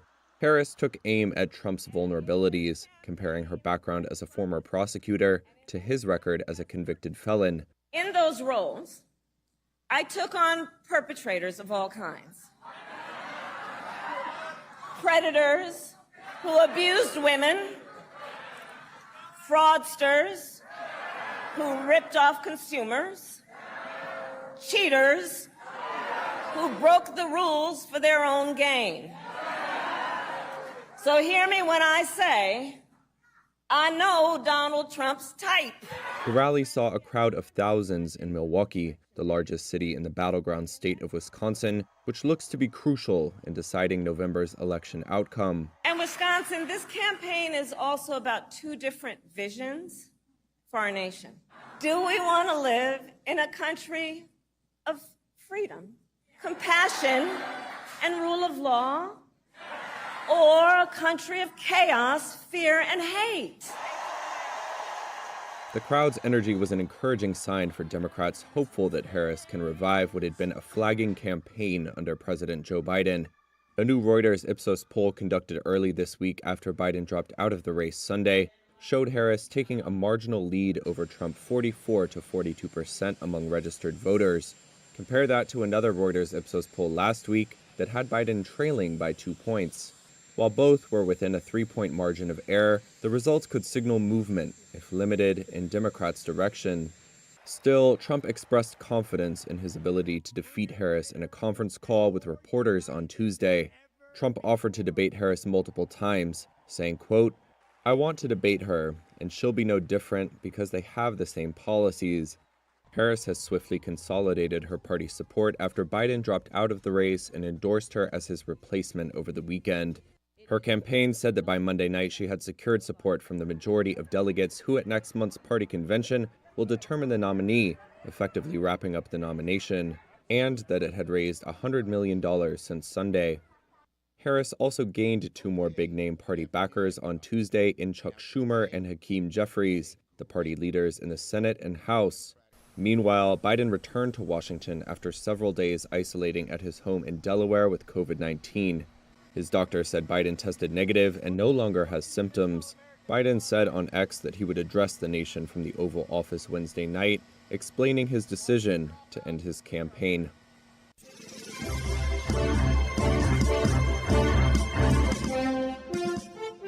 Tesla has reported its lowest profit margin in more than 5 years, missing expectations on Wall Street. The car maker has been forced to cut prices in recent months to compete with rivals, and it's facing fresh challenges from legacy car makers in the US and elsewhere. Well, the company's CEO, Elon Musk, has said he would be shocked if his self-driving cars aren't ready to operate without human supervision on the US roads by next year. Well, we can hear more now from our New York business correspondent, Erin Delmore. Tesla shares spent most of the year sliding between lagging sales, production snarls, shipping delays, and increased competition from overseas EV makers. Then shares started gaining. They were up 40% since the end of May. See, investors started focusing less on Tesla's slumping EV sales and more on Chief Executive Elon Musk's plans to make Tesla into an artificial intelligence powerhouse with AI-powered robo-taxis and humanoid robots. Alluring? Yes. Profitable? No. Or at least, not yet. Tesla unveiled its second quarter earnings Tuesday after Wall Street's closing bell and reported a 45% drop in profit between April and June. That came in lower than analysts had estimated. Sales fell nearly 5% in the second quarter, and production fell as well. Now, investors are left to see whether Tesla can successfully rev up its lagging car sales or begin monetizing its AI offerings fast enough to make up for it. So that was Erin Delmore there on those Tesla earnings. Well, Seth Goldstein is an equity strategist and chair of the Electric Vehicle Committee at Morningstar. He explained investors' reaction to the latest results. We see shares were down about 8% in after-hours trading, and that was partly due to the earnings per share miss, but I think it's also partly due to the fact that Tesla really didn't offer any concrete guidance. We heard more of the same, that full self-driving would be ready by the end of the year or next year, which we have heard multiple times before. And, given that we've seen an AI-fueled rally in recent weeks, I think we saw investors, potentially throwing in the towel to some extent and saying, let's wait till Tesla shows tangible progress before we really get enthusiastic about Tesla as an AI play. It's interesting because Elon Musk, he's saying that, actually rivals have been cutting their prices, so these results are a bit of a hangover, he said, of that. How much do you think that is accurate? Well, we have seen an intense EV price war, especially in China, which is one of Tesla's biggest markets outside the US. And so, we've seen Chinese EVs being exported to Europe, where we've seen price wars there too. And so, there are a lot of automakers cutting their prices as a way to gain market share, especially in EVs right now. So that is true to some extent. But at the same time, Tesla is still in the luxury vehicle category. They're not in the affordable vehicle category yet. And we've seen more and more affordable EVs that have similar specs as far as range and performance to Tesla's luxury vehicles, which, makes Tesla a higher priced option for many consumers. Yes, and in terms of sort of what's been going on in the last few months, there's been quite a few sort of eventful few months for investors. They moved their base in Austin, and also they improved this sort of massive pay deal for the boss, for Elon Musk. Do you think that might leave a slightly sour taste in people's mouths? Well, investors overwhelmingly approved both of those measures. And so, I think if you are a Tesla investor, you believe in Elon Musk and you believe in his leadership and his vision and think that, he was able to grow the company from the original 2018 pay package to where it is today to a profitable automaker, which is something that's very difficult to do. We've seen many automakers file bankruptcy because they were not successfully able to mass produce vehicles. So, I think Tesla shareholders who are in it for the long term are still backing Musk, but at some point, Tesla will need to show progress on its AI front and start to show progress on the unit production costs to get its profit margins back to where they were previously. And broadly in the vehicle market, we're seeing the likes of, say, General Motors that posted yesterday pretty strong results, and we saw some big stock moves there. They're investing in their own EV capabilities as well. Yes, they are. They're launching the Bolt. They're launching multiple EVs throughout various price points. GM has been talking about EVs and investing in EVs for years, and we're starting to see more and more production. And the plans for EVs turn into actual sales and growing volumes, and we're seeing so far pretty good consumer uptake for the EVs.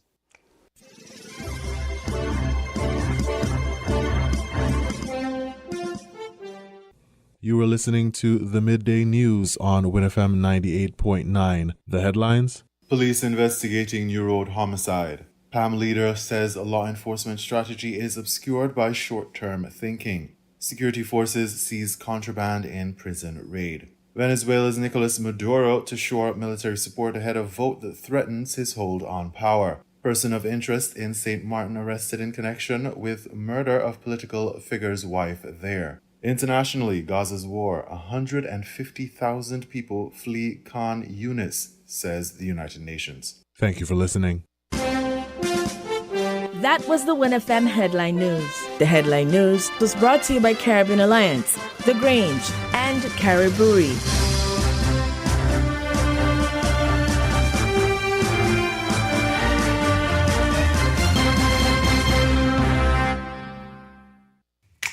Maybe it's the way the brilliant gold liquid reflects our sunshine, or how the bright blue of its label mirrors the clear Caribbean skies overhead. Maybe it's the fresh, crisp taste of this beastly cold beer on a scorching hot day. Maybe it's even the way it brings us all together. But one thing is for sure, Carib is very much a part of who we are wherever we're from in the Caribbean. Carib. It's the way we play. Drink responsibly. Did you know that the Grange Healthcare Facility is the first purpose-built, non-governmental healthcare organization on St. Kitts? It's situated at Otley's, 7 miles east of Basseterre in beautifully landscaped surroundings. The Grange has a team of highly trained professionals and provides care that's rated as being comparable with UK and North American standards. The Grange offers varied accommodations to suit your individual needs, and our all-inclusive packages make the cost of care per hour the most competitive on the island. Services include convalescent care for all ages, daycare facilities for older adults, rehabilitation services, and training and continuing education for healthcare providers. For more information, call 466-5525 or 465-8020. Fax 466-8221 or email thegrangehealth@gmail.com or visit our website at www.grangehealthcarefacility.com. When it comes to the important things in life, your health, your education, your choice of a life partner, and of course your insurance provider, only the best will do. Caribbean Alliance Insurance is the only insurance company in the Eastern Caribbean with an A excellent rating. We have a robust 3-tier reinsurance strategy that protects our policyholders from multiple catastrophes, even if they occur in quick succession. We spread our risks over 18 territories, ensuring minimal impact to individual territories when a disaster strikes. We provide an excellent claims experience. Claim settlement is usually between 24 to 48 hours. Our A excellent rating means that you are more secure with us. Contact us for motor, property, marine, public liability, employer's liability, and other policies. Delisle Walwyn, people you can trust. Local agent for Caribbean Alliance Insurance. Tomorrow secured. Found the South 98.9 FM.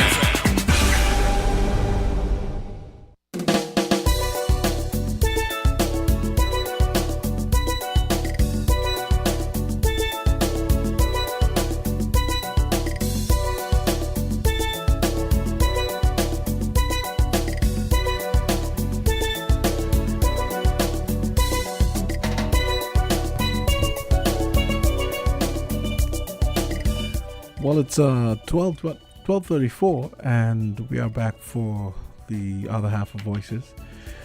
We have Ras Kalanji. He's returning. We were discussing a proposal made to the Prime Minister, Etal, concerning the renaming of Fines Avenue, just as a start. You know, as in the process of reclaiming ourselves here in St. Kitts Nevis, and in the coming segment, we'll also be looking at the possibility of the renaming of Warner Park as well. We'll also give you some history on Warner Park. We're also going to be joined by Fidel O'Flaherty and Cameron Gill, and they'll be once again presenting their treatise on the elevating of Marcus of the Woods to national hero status. So we have a nice full ticket for the next hour. And this coming hour is brought to you by Hostage. You're gonna get a word, and when I come back, I'm gonna read you some history on Warner Park, and rejoin Kalonji. Hey there, summer lovers. Ready to make your summer unforgettable? Oh, yeah. Get down to Horsford's building in Nevis Center, something summer special, where the heat is on with a sizzling 25% off select items. Fire up the fun with top-notch barbecue grills, perfect for those backyard cookouts. Dive into savings on swimming goggles, coolers, and inflatable and mini pools. Keep your drinks icy and your days splashy. Relax in style with our comfy summer chairs, or float away on our luxurious floating water beds. And don't miss out on our premium gas grills for the ultimate grilling experience. All this and so much more. Head to Horsford's building in Nevis Center, Something Summer Specials today, and catch these hot deals before they're gone. Something Summer Specials, your one-stop shop for summer fun. Terms and conditions apply. See store for details.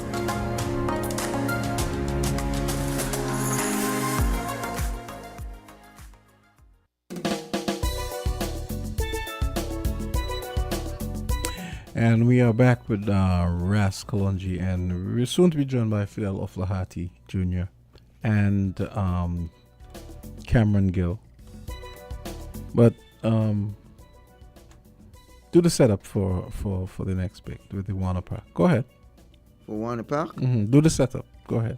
Well, basically, you have the document. So what I'm saying, just read it out and share the information with the public. You know what I mean? Yeah. So But folks, folks, I was very intrigued by this because I always wondered. I have always wondered where the name Lozak Road and who the Lozak or Lozaks were. So this document gives some background on that.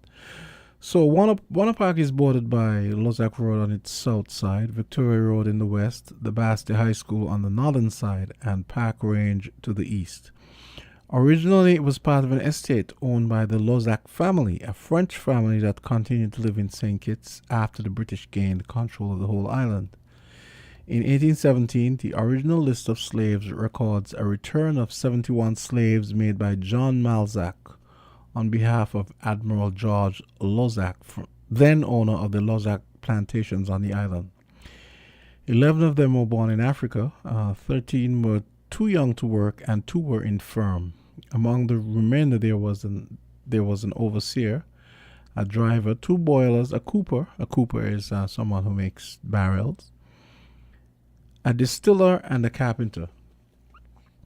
Except for a few house servants, the rest worked in the field. So,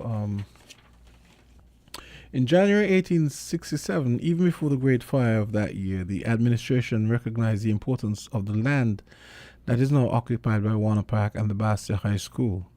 Flanked as it was by a number of significant buildings, the Moravian Complex, Government House. I don't know how many of you know that Government House actually used to be where the whole Newton community / basketball village, that whole area was actually the first government house, or at least an earlier government house. The Poor Memorial School, the Grammar School, the Methodist Chapel, St. George's Anglican Church, the police station, and the jail. Oh, so the police station used to be up in that area. Oh, well, I guess they're referring to. Okay. I get it now. It was enacted that the land would not be planted to discourage the cane fires near these properties. Part of the property was going to be used for housing to relieve the congestion in Irishtown and Newtown. In 1887, while preparing to celebrate the Queen's Jubilee, the Executive Council was in favor of the acquisition of the field in front of Government House. So remember that Government House would have been on what is now Victoria Road.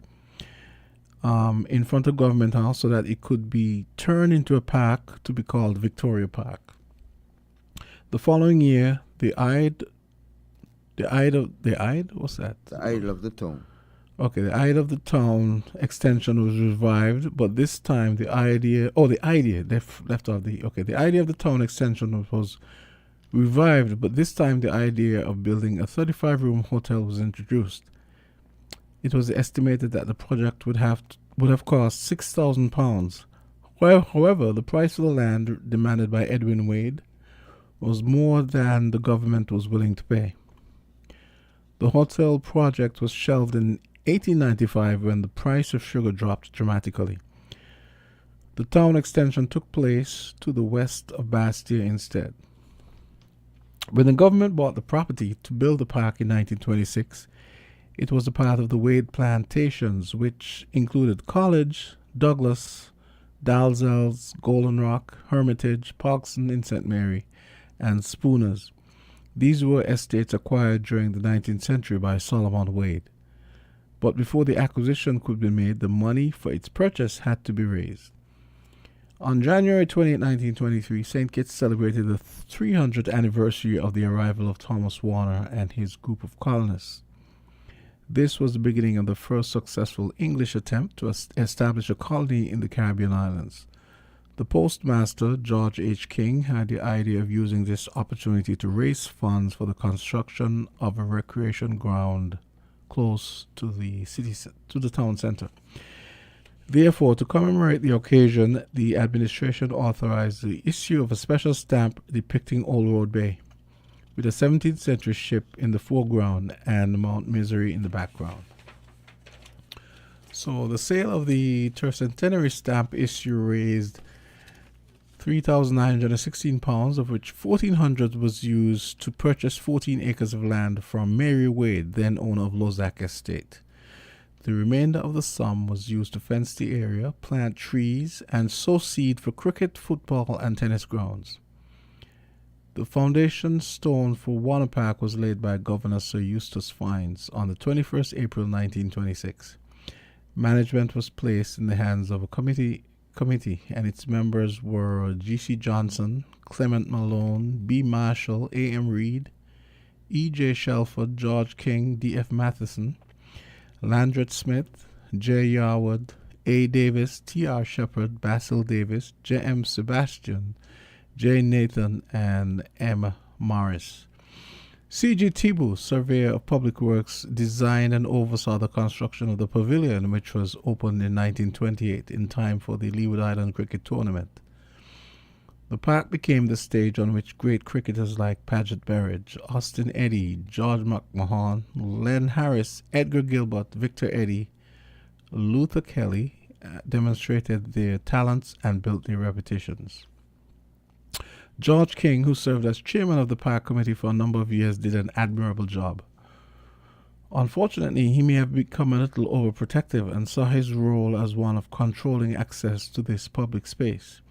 In 1942, when he was chairman of the park committee, he attempted to chase away a group of children from the boys' school who, under the supervision of 3 teachers, went there to learn the school song. A court case brought by the parents of 3 of the children was decided in their favor, and from then on, the park became a truly public space. Leaders of the Workers' League, later the Labour Party, often used it to address their supporters. The Entertainment Committee of the St. Kitts Nevis Trades and Labour Union, under the leadership of Horace Slater, held annual sporting events there to celebrate Labour Day. From 1957, the park became the venue of Carnival, first organized by Basil Henderson. In the 1970s, the Upper House started claiming the park as their meeting place. This was a group of men from all walks of life who frequented the park as spectators, participants, or simply as a place where they could relax and discuss anything from world politics to the escapades of an acquaintance. Their yearly Christmas party is a big closed event. Nationals visited during the season may be invited to participate. So I found this is all very interesting. Okay, so the park became central to the festivities associated with the anniversaries of the achievement of statehood and from 1983 of independence, and it became the place for the ceremonial parades that accompanied royal and state visits. St. Kitts hosted Carifesta in 2000, and the park was the scene of both the opening and closing events. In 2004, Warner Park was chosen as one of the venues to host games of Cricket World Cup 2007. This led to a complete renovation, and in 2006, the park hosted its first international cricket match between the West Indies and India.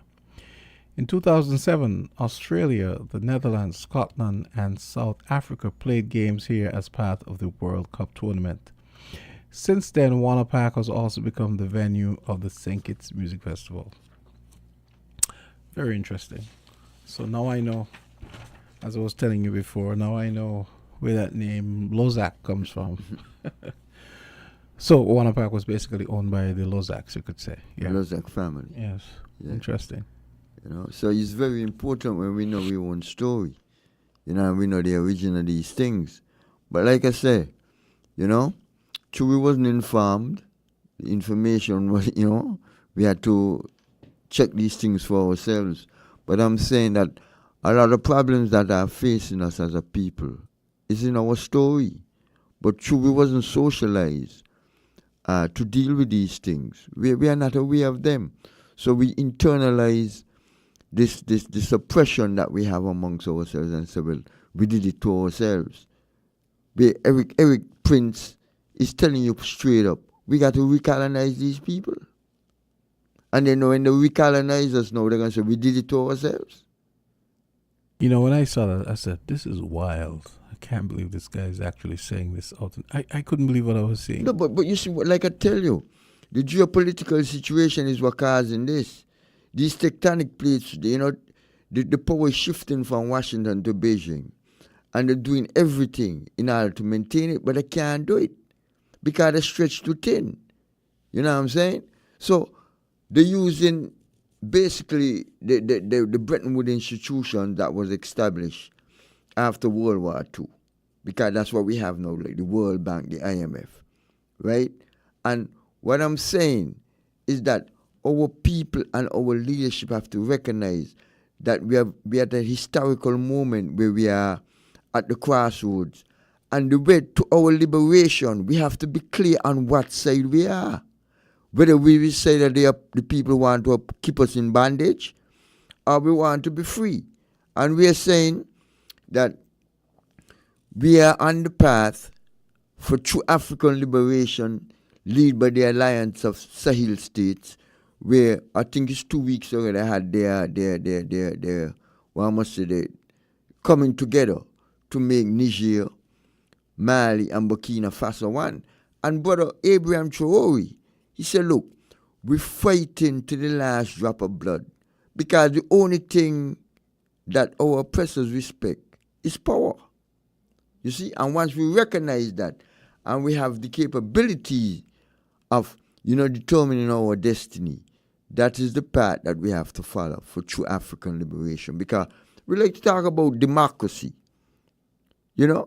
I'm talking about African liberation where our people, all these natural resources that we have in Africa could be used in order to benefit all of our people.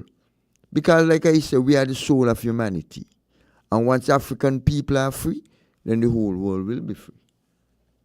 Well said.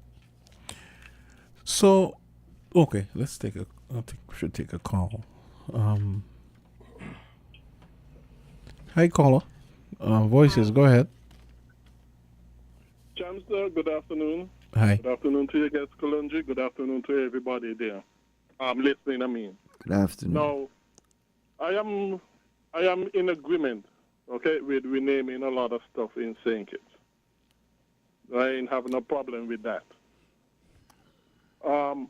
Concerning what Kalunji said, that things are shifting from America to China. Actually, things all over are getting economically, going downhill economically. And yes, things are shifting away from America because of America shifting away further and further away from free market capitalism. While China has been going in the direction of free market capitalism, especially in some provinces like Shanghai and that sort of stuff. There is a book called How China Became Capitalist, and that is what is making China to be the economic power that it is today. Moving away from government doing this, government doing that, government owning this, government owning that, government controlling this, government controlling that, government directing and regulating this and that.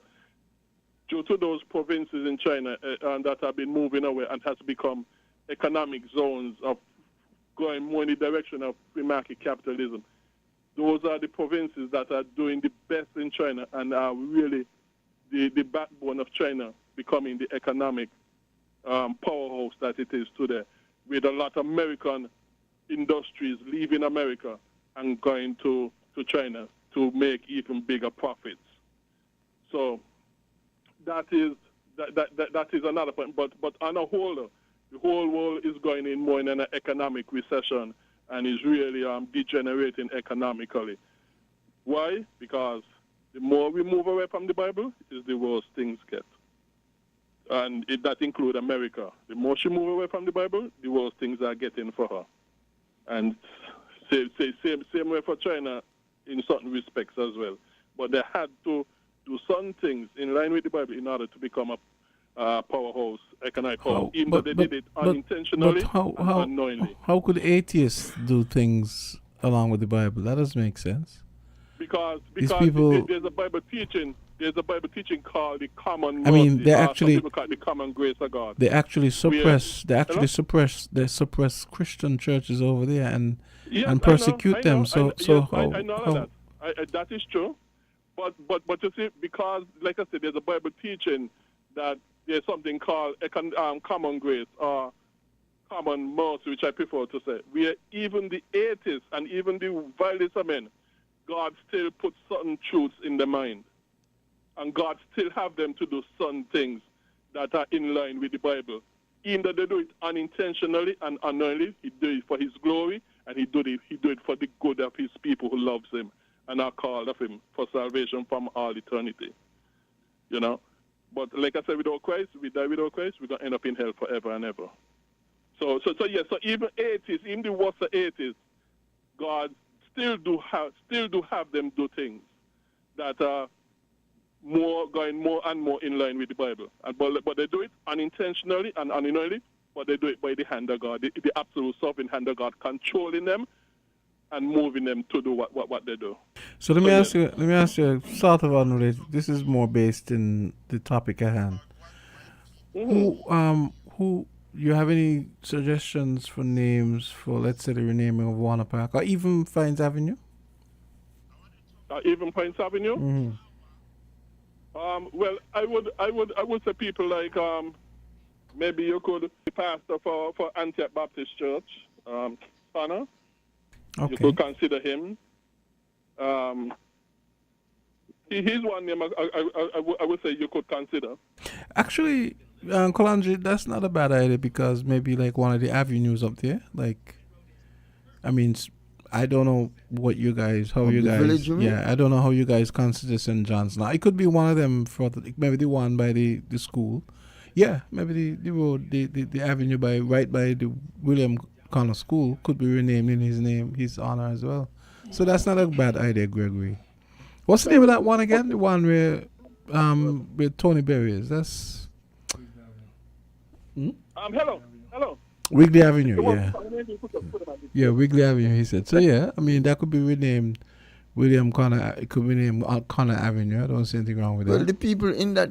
will decide, yeah. Yeah, will decide, you know. Mm-hmm. Like I say, as long as it's a local person and they make a positive contribution. Mm-hmm. What about Warner Park, Gregory? What about Warner Park? Mm-hmm. These are things that people would have to sit down and... No, but I would just like to hear, I mean, because, you know, a name will come in your head. I just want to hear what you think.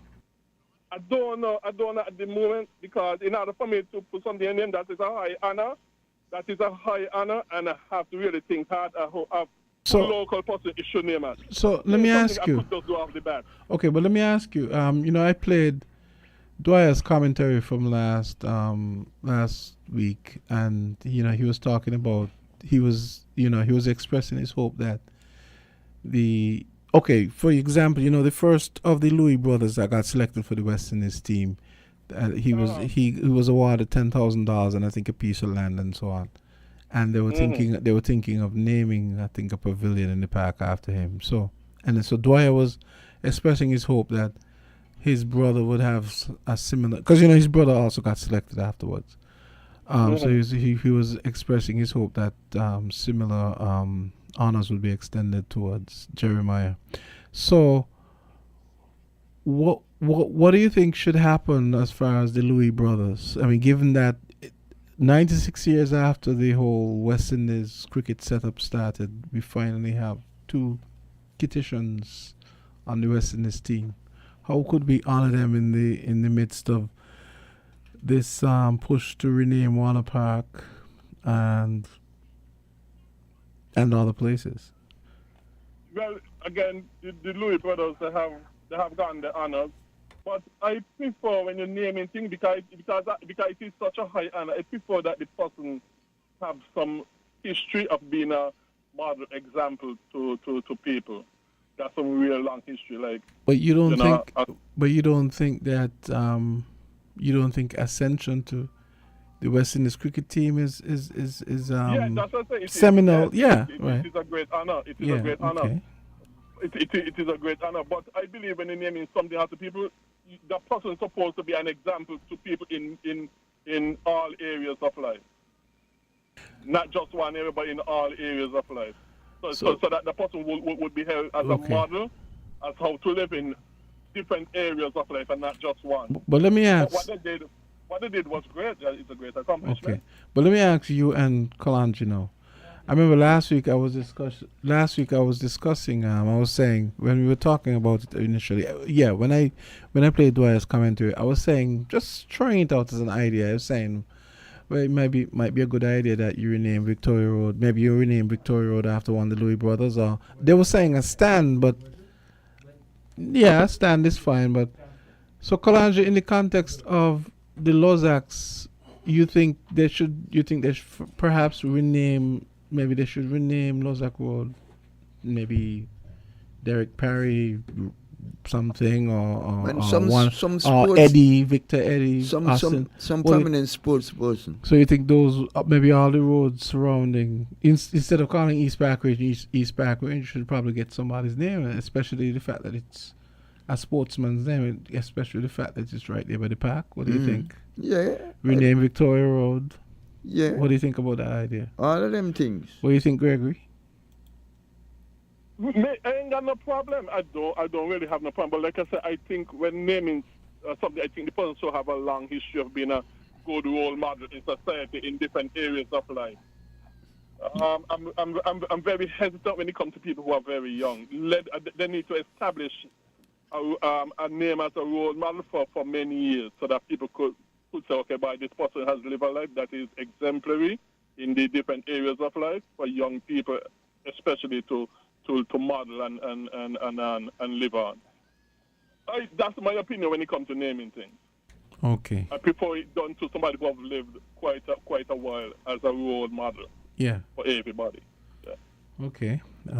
We're gonna be joined. But maybe you could name a stand. Maybe you could name a stand after the Louis brothers. Yes, sir. Maybe you could do that. But I don't I don't like this idea of naming the stand after the two brothers. Why can't it be separate? Why? I mean, it's gonna sound funny. It could be separate. Because it sounds funny saying. It sounds funny saying the Mikhail and Jeremiah Louis stand. It just sounds awkward and unwieldy. Why not just They could name one thing after Mikhail and something else, maybe another stand after Jeremiah. I don't know. Whatever. Okay, so let's take a quick break and we'll come back and Dr. Cameron Gill is going to be joining us. WINN is 98.9. 98.9 is WIN FM. Here are your husband's Value Mart IGA special. Running July 11 to July 24. Now, our Value Club Blue Tag specials. Essential Everyday Barbecue Sauces, $7.99. Duncan Hines Cake Mix, just $5.99. Philadelphia Cream Cheese Spreads, $13.99. IGA or Essential Everyday Frozen Waffles, $10.99. Buyer's Ice Cream, just $22.99.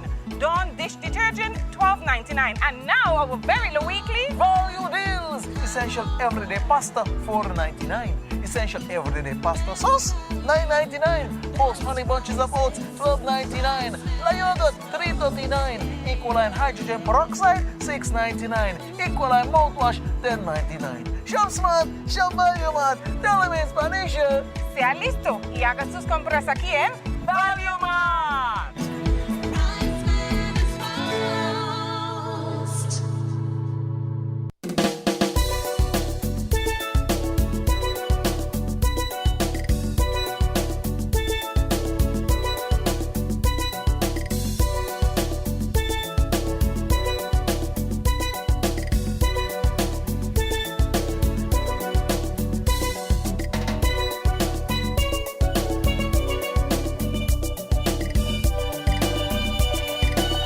Okay, and we are back, and Dr. Cameron Gill has joined us.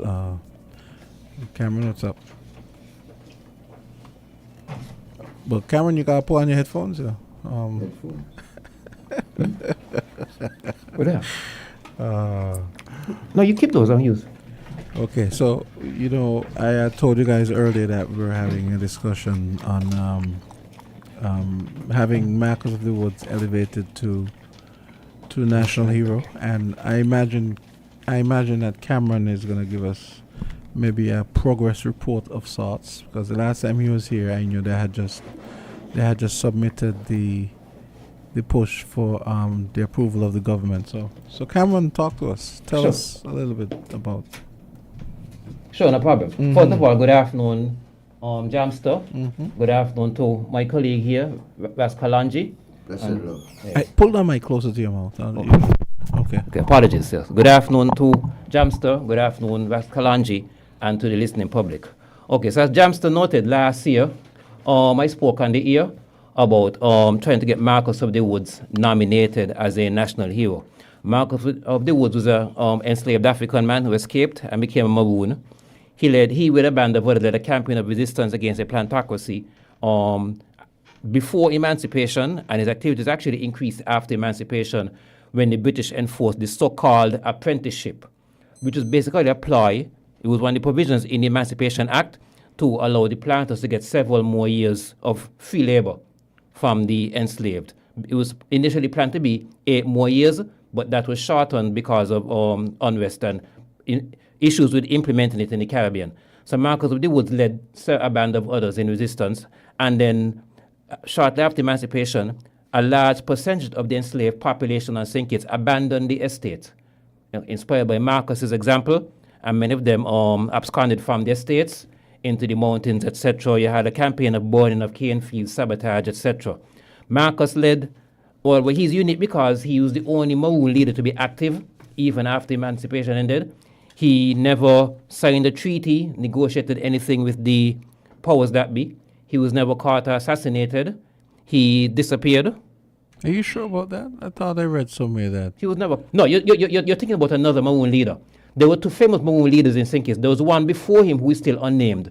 This gentleman, in the early colonial period, right, when St. Kitts, I'm glad you asked that, Jamsak, allow me to clarify. Now, there are 2 famous Maroon figures in St. Kitts, so people often confuse them with one another. The first one, in the early colonial period, when St. Kitts was divided between the English and the French. So the French parts were Capesterre in the north, Basseterre in the south, which made up French St. Christophe, and English St. Christopher in the middle. A large number of enslaved Africans escaped from their plantations in Capesterre, which is northern French St. Christophe, and went into the mountains where they built a mountain refuge. Okay, this was in response to the cruelty under which they were suffering. This is historically significant as well because this actually predates the activities of, I think, is Juan de Bolas in Jamaica. So this is the first known. Even though it did not last too long, because even the St. Kitts mountainous is a much smaller territory than say Jamaica or Guyana or the Guyanas. So the French were able to send soldiers into the mountains, destroyed the settlement, and killed many of them, killed most of them. Okay, but it's significant because it was the first, albeit short-lived, it is still the first Maroon settlement in either the English or the French-speaking Caribbean. This individual, really, St. Kitts? Yeah. There's a lot of areas where we have set precedents historically that a lot of people are still unaware of. So in my teaching, I try to let our students know that, because the textbooks only use examples from the larger territories. But the good thing is that the CXC syllabus, both CSEC and CAPE, gives the teacher flexibility, if they choose to do so, to give the students information about local examples and encourage them, look, when you're doing the exam in an essay, apart from the examples that are in the syllabus from other territories, use these examples as well. Okay? So that's good. That's the good thing. Because, you just said something that was one of my biggest problems with our schooling. Everything was Barbados, Trinidad. Jamaica. Used to annoy me. Yeah. You know? And it is still, it has improved somewhat, but it is still an issue. Part of it is our fault, because most of the people who go to UE and university to study history, archaeology, etc., come from the larger territories. If I'm thinking, say you want to study history, people want to know, what are you going to do with that? We have no problem bringing in a consultant from another part of the world with the same qualifications, paying them more in their currency, put them up in a house, give them transportation. But when one of our own want to study the same thing, is what you're going to do with that? we pull out the defeatism card, right? Yeah, It's like, oh, exactly. yeah. Yeah. Mhm. But going back to this individual, so when the French destroyed that settlement, this individual, he escaped into the mountains, and he led a campaign of sabotage and attacking plantations, etc. And he was physically described as a very large person, tall, large. If I were to make a movie about him, I would probably put somebody like Idris Elba to play the role. So he was described as physically very large, and he was hard to capture. And story Socrates that he had supernatural powers. Okay, and there was one attempt to capture him when they shot him. A group of soldiers shot at him. All the bullets. Maybe he was an ugly man. There's some speculation. All the bullets missed him, etc. It might have been. We don't know what. It might have been psychological because of his reputation. But eventually, they were able to capture him only because the group of soldiers surrounded him, shot at him several times until one was able to kill him at close point blank range, and then the governor, the Poinsy, mutilated the body as a way to, which was a common practice up until emancipation, as a way to send a message to terrorize the African population. So that's the one you were thinking about. But the one who I wish, and he's historically, we don't know his name unfortunately, but he's historically important as well.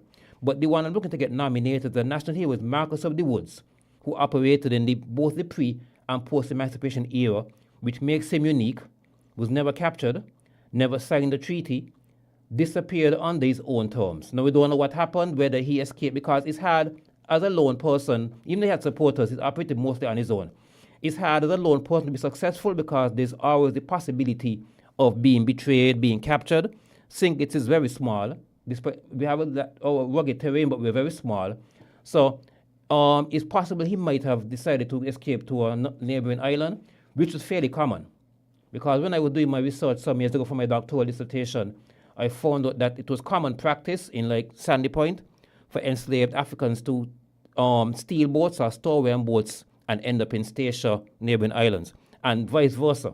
Because we ended slavery in 1834, and the Dutch ended slavery in the 1860s. So very often in that interim period, enslaved persons from Statia would escape and land in the northern part of St. Kitts, Newton Ground, Fig Tree, Sandy Point, etc. So going back centuries, I mean, we have connections. There are people walking around in St. Kitts now who would have ancestry from Statia and not even be aware of it. And vice versa, there are people walking around in Statia whose ancestor was an African who escaped from St. Kitts centuries ago and would not even be aware of it. So we have those. So it's possible that Marcus might have escaped to some other place, but he just quietly disappeared off the scene. But also, sorry. No, go ahead. The rebellion that he led was the first mass rebellion in post-emancipation St. Kitts. So preceding other events like the Portuguese revolts, the Buckley revolt, etc. So that makes it historically important, and it's important for Kittitians of all generations to understand that, yes, while our current national heroes did play a role and they deserve that honor, the struggle for the rights of the oppressed, the struggle to be treated as a human being with dignity, etc., the struggle to be paid fairly for your work, that did not begin with the founding of our legacy political parties. And if we keep spreading that message that the struggle began with Labour and PAM, it creates a politicized and a skewed image of our history. It sends the wrong message. And I have actually had students, and I'm not lying, I have had students in my Caribbean studies and history classes at CBC ask me, how come all of our national heroes are linked with one of the political parties? Because there's the internet. The students can go on the internet and see who the national heroes are from other territories. And they realize the disparity. So in every other Caribbean territory, at least one of the national heroes is either a Maroon leader or somebody who led a revolt. Our Antigua, our neighbor Antigua, one of the national heroes, I think it's King Taki, he was a leader of revolt. In Barbados, you have Bussa, who led a revolt. In Jamaica, you have Nanny of the Maroons, you have Paul Bogle, those kinds of people, etc. In St. Vincent, can't remember his name, there's this one, a Black Carib. One of the Black Caribs is a national hero, okay?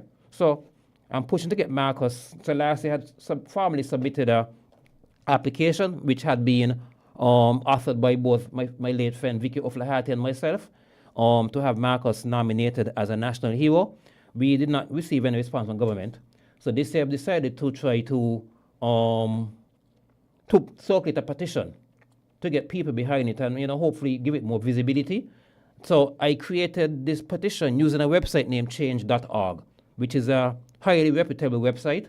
So I created this petition at home on Saturday, the 20th of July. Today is Wednesday, the 24th. And as of this morning, 7 a.m., we have 59 signatures. Okay, give us the website. Just change.org. Yeah, change.org. So anybody can create a petition. As a matter of fact, what would we search for? If you go on change.org, right, and you search for petitions, you should see it. Okay. And if you type in a search term like Think It, that would narrow it down. But James, I think I sent it to you. Oh, you did? Yeah. Oh, in the chat? Yeah. Okay. I just sent it to you. By coincidence, there's another petition there right now on change.org. Somebody has a petition there to rename the Newtown Clinic after this lady who was a prominent nurse and midwife in the Newtown area. Can't remember the name of the lady, but so there's another petition there related to St. Kitts on the site right now to get the Newtown Clinic renamed. So between Saturday and today, I have 59 signatures. And the great thing about the website is that you can create a spreadsheet of the signatures.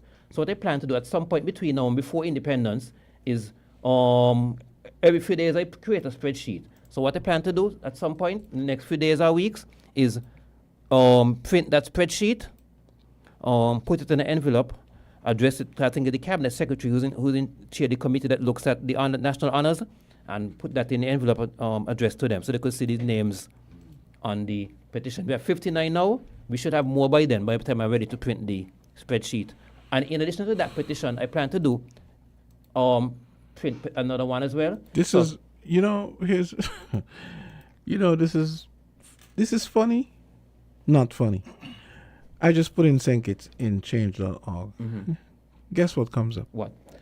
KFC St. Kitts, put wedges back on the menu.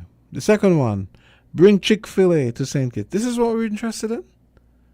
I'm glad you saw it for your own self. This is what we're interested in. I saw them too, but I'm glad you saw it for yourself without waiting for me to tell you.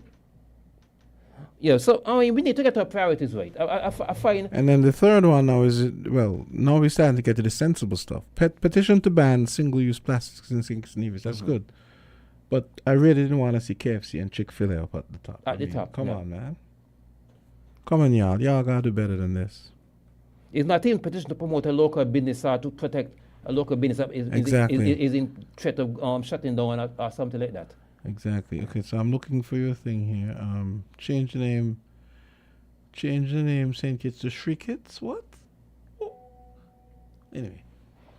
I think because it's free. I think people go on and just make do frivolous stuff, right? Yeah. We are tired of people naming places after Christian people. It is possible that St. Kitts made a substantial contribution. Anyway, I'll have to deal with that afterwards. I'm looking for yours now. Bring professional political debates to St. Kitts Nevis politics. Okay, I can deal with that one. Build a Bastia High School for the youth of St. Whatever. Stop harassment of KLMA. What? Anyways. This is too funny. I don't see yours yet. Let me maybe give me another key search keyword. Put in Marcus of the Woods. Okay. Type in Marcus of the Woods. And leave St. Kitts or St. Kitts? Marcus you could leave the St. Woods? Kitts. Okay. And see what happens. Okay. Let's take this call in the meantime. Hear what this person has to say. Sure. Call. Okay. I'm gonna put in. Well, go ahead in the meantime, Cameron. Okay. What I'm going to do in the meantime, right? I'm going to read a brief. Now, this is a shortened version, dramatically shortened version of the resume that I would have submitted. That was authored by Vicky and I last year. So this is a shortened version that was put on the petition because people are going to read the whole text on a petition. So this is a shortened version. Nominate Marcus of the Woods as a national hero. Unlike other Maroon leaders in the region, whose resistant activities occurred in a pre-emancipation period, and in the case of the Anglophone Caribbean before 1834, Marcus's activities span both the pre- and post-emancipation periods. In fact, his activities intensified after emancipation. Marcus played an important leadership role in the protests by the black population against the apprenticeship system, applied to extract 8 more years of enslaved labor from Africans after the granting of their freedom, in inverted commas, in the Emancipation Act of 1834. The withdrawal of estate workers en masse from the estates in 1834 was the first island-wide mass protest action post-emancipation on St. Kitts. St. Kitts and Nevis remains the only Caribbean country to not have a Maroon leader or leader of an uprising against oppression included in its pantheon of national heroes. That speaks volumes, I think. Yeah. So I found it. Folks, so take note, change.org, and you just go, you just search for St. Kitts, and all of the St. Kitts stuff will come up. The frivolous and the sensible. Yeah. I don't consider Chick-fil-A a matter of life and death. No, neither do I. So as I was saying, to try to appeal to different generations, and not everybody access to technology. So apart from this online petition, right, I've prepared 2 print versions, okay? Now, one of the print versions is basically a print version of the online one, and it had the QR code in it. Between today and tomorrow, I plan to put them up in various business places. So when you go in there, you can actually take a mobile device and scan the QR code. It will take you to the site, and then you could sign the petition, okay? Okay. So, folks, please go. It's still at 59. So, folks, go to change.org. You can do a search for, you probably do a search for Cameron Gill, but it might be best to search for St. Kitts, Marcus of the Woods, or St. Kitts, Marcus. That's what I just did to get this. So it says, nominate Marcus of the Woods as the national hero of St. Kitts and Nevis, and has 59 signatures so far. I'm definitely going to go, when I go home, I'm going to go on and appreciate that. They'll bring it to 60. Yours will bring it to 60. And I'll also go and hate read those other stupid ones, stupid petitions on there for KFC, wedges, and I don't know what's wrong with these. Anyway, let's take a call. Voices, go right ahead. Greetings, I. Hey, what's up? Thanks. Hey, go right ahead. Sending the greetings to your guests. We love what we just put on the radio. We love what we're hearing. Yeah, we endorse that. It is not a norm around here to put people in the position of national heroes who battle down the oppression. It is not a norm around here. And the first Jamaica, the first national hero, was Marcus Messiah Garvey, isn't it? Yeah, I believe he was the first person who they gave that honor to. Oh, but actually, Cameron, you're actually the right person. Now it seems it's looking as though Marcus Garvey was born here. Well, some people speculate that it's possible there's no firm evidence. No, I would say it's pretty firm. No, some people, one of his parents might have been from St. Kitts, but it's still. Both of his parents are from St. Kitts. Okay, well, we have to confirm that. Because I'm gonna have to get you in touch with the person who gave me the stuff. Okay, I've seen some things, documents, right? But talk to Caroline Morton. Okay, I've seen some documents, but in terms of verifying information, in terms of where the source information from, that's what I'm looking for. But Fidel knows about it. Just ask him. Okay, I'll ask him. Yeah, go ahead, Elder. We're saying that it is time that we put people who battle down the system, battle down, go down pressure in them position. And you see, Marcus of the Woods, in his time, the man they do what they had to do for the suffering, down pressed people, his people. And it is important that we observe that and set it how it's supposed to set. Instead of that, we just got this Westminster-style politics thing and just look on them people there alone and other fields, and we look on people who stand up for we. Stand up for we. Marcus of the Woods did that, according to the story that we are hearing. He did that. And them people there should be honored and make and become national hero. And the story go on to generation, to posterity. Yeah. Them things they not go around here and be so. Talking about that, you know.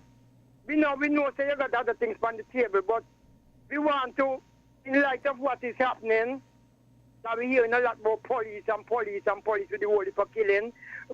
Before we go any further, we want to extend article condolences to the McKnight family and all who abroad. Luto, we have vibes you. Indeed. Concerning the killing of them family.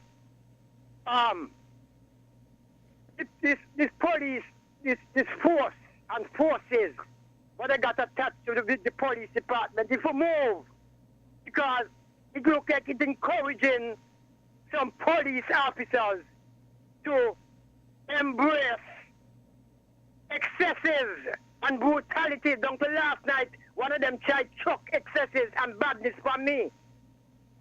And I could be grandfather. Me have to make him know say me not afraid no bad man. Whether they got a uniform, yes or not. So we want to call upon the chief of police, you know, to curb your boys them and your girls them. Because think it's not steer like how we used to steer once ago. And if they continue, if these excesses and brutalities from police continue, we gonna pass bam bam. People gonna go and take up gun from police. Okay, guys, let's just take a quick break and come back, and then here we go. We're different. We're 98.9. 98.9. Win FM. Horsford's Value Mart IGA is helping you spend less and save more. How, you ask? Essential Everyday and Equiline. Spend less on our Essential Everyday products and get the best quality, the best taste, and the best value. Spend less for all your family health and beauty needs with the Equiline brand of over-the-counter products. Horsford's Value Mart IGA is helping you spend less. With our Essential Everyday products and Equiline over-the-counter health and beauty care products. Shop smart and spend less at Value Mart, where price matters most.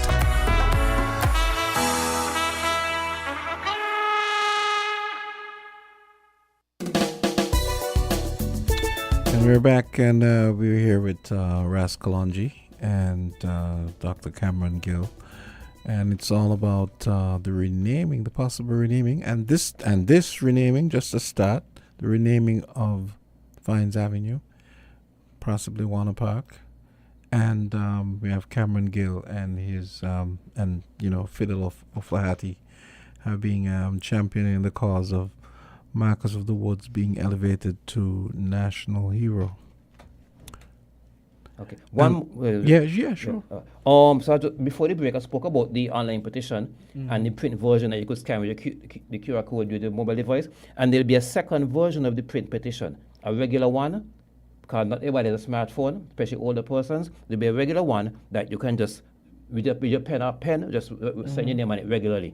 So those I will disseminate with the next few days, disseminate around various business places in Bastia. You go into Business City petition and either scan it or sign your name, etc. And I'll collect those as well. And at some point, deposit those along with the spreadsheet of the signatures for the online one at government headquarters. What about a concerted effort by you guys? You guys put together and have those, maybe have petitions for the Fines Avenue thing put up on change.org as well, and basically I already spoke to Brother Flaherty about setting up one, but we also have a regular one where people could sign. Like you said, but what does it say? Access to them kind of devices. What does it say that you guys? I know you guys submitted this. It was last year, wasn't it? Repeat that. You guys submitted the Marcus of the Woods thing last year. Yeah. What does it say that you guys didn't even get a response? And here's the thing, I was not the only one to do that. I know about. I don't want. Oh, so you're not the only person. I don't want to call the person on name and name without permission, and the person is a senior government employee. So but I know of somebody, former colleague of mine at the college who was a senior position in government, who had some years before had submitted a petition to get Marcus. He was nominated as well. You know how I found out? It was last year when I was going up to these steps to carrying the form for the mission, and we stopped and chatted. I told him what I was doing. He said, and he said to me that he had submitted a petition, a nomination for Marcus Lewood some years ago. And I asked him what was the reason. He said he never got any response either. And I will say this, right? It doesn't matter, because within the political things, they think it. It doesn't matter what party is in power. You often get the same apathetic response when it comes to things related to our history, our identity, etc. Could it just be, here is a case again, possibly square pegs in round holes being the result? Because could it be just a clerical thing where maybe the person who's in the office, they look at it and they don't get the import of what they're seeing, and they just they just it can't be a clerical thing all the time, so. Okay. I was just trying to. I know, you're trying to look at but you're trying to get benefit of the doubt, but it can't be a clerical thing all the time. But you see, that's why it's important that we come here to highlight these things so the public could know. Yeah. So they could inform the representatives, this is an important thing that needs to be dealt with. Yeah. And like I said. Kalandre, speak into the mic some more. Somehow, I don't know. Sorry about that. I sent letters to the Governor General, the Prime Minister, Congress Maynard, the representative of the area, Master Henderson, and Jaya Clark. Let's take this call. Okay. We just had 2 calls coming in here. Hopefully they'll call back. But I feel like these are the kinds of things that that people need to be aware of, not Chick-fil-A and exactly, because these Kentucky are adding issues. and KFC adding back wedges to the menu. Here's the irony, right? People are lobbying to bring Chick-fil-A to St. Kitts, right? We have had over the last few years several news stories involving racist behavior by Chick-fil-A staff towards black patrons. We've had Chick-fil-A has had several controversies involving racism, and you have people lobbying to get Chick-fil-A come to St. Kitts to put more money into the coffers of a company that had no use for black people. Boy, that's why we got to call go right ahead. Hi, good afternoon, Jamster. Hey, what's up? I recognize that voice. Good afternoon to your panel. Afternoon. Africa. Mr. Kill, I hope I'm one of the 50 persons there. I have made an attempt to. I think I saw your name. I have accomplished it, but... I saw your name. Yes, thank you. Hey. Someone just asked a question why such pertinent matters of interest does not really resonate much with, irrespective of what administration we have. Don't we have a Department of Culture that matters of this nature should really fall under? Matters of this nature should really be advocated from that department at its highest level. We do. Down to the minister who happened to hold that portfolio that has set up the Department of Culture. Why is it that, and I'm not saying that the Department of Culture doesn't really try to really promote culture, because we can see it's vibrant in our folklore troops and other spheres of our culture. But don't a matter of this nature fall under the Department of Culture? What is the feedback? How is it faring with them? How many of the staffs of the Department of Culture, so that we can get more names added to this drive, this petition? I think he makes a good point. Because, he makes a good point. Yeah, because I guess how that could be envisioned is, rather than going to governmental quarters, maybe you take it to and you're talking about square pegs Director of Culture. Yeah. Do we really have the real pegs in the right hole in the Department of Culture? That some such of this nature will fly under the radar when it's supposed to be flying high? Good question. On the zenith of our pedestal? Yeah. You see, the thing is, right, in submitting a nomination, sorry, Africa, I was following the protocol. I was told the procedure in terms of how to submit it, etc. No, the pamphlet is available. When they had the annual thing, the African Liberation Day event in Independence Square, This is July. That was in June or late May? In May. And I was invited. And I spoke about this. And people, including the director of culture and some other people who were there, and I did give them the heads up that I was going to prepare this petition. I told them about the submission last year, and the Department of Culture is aware of this. What was it? When you told them, what was the response? I wanted nod the head and say, "Oh, that's a good thing," etc., etc. It's a positive response, but no action. Okay, we're a little over time. Let me take this last call. Yeah. Caller, go right ahead.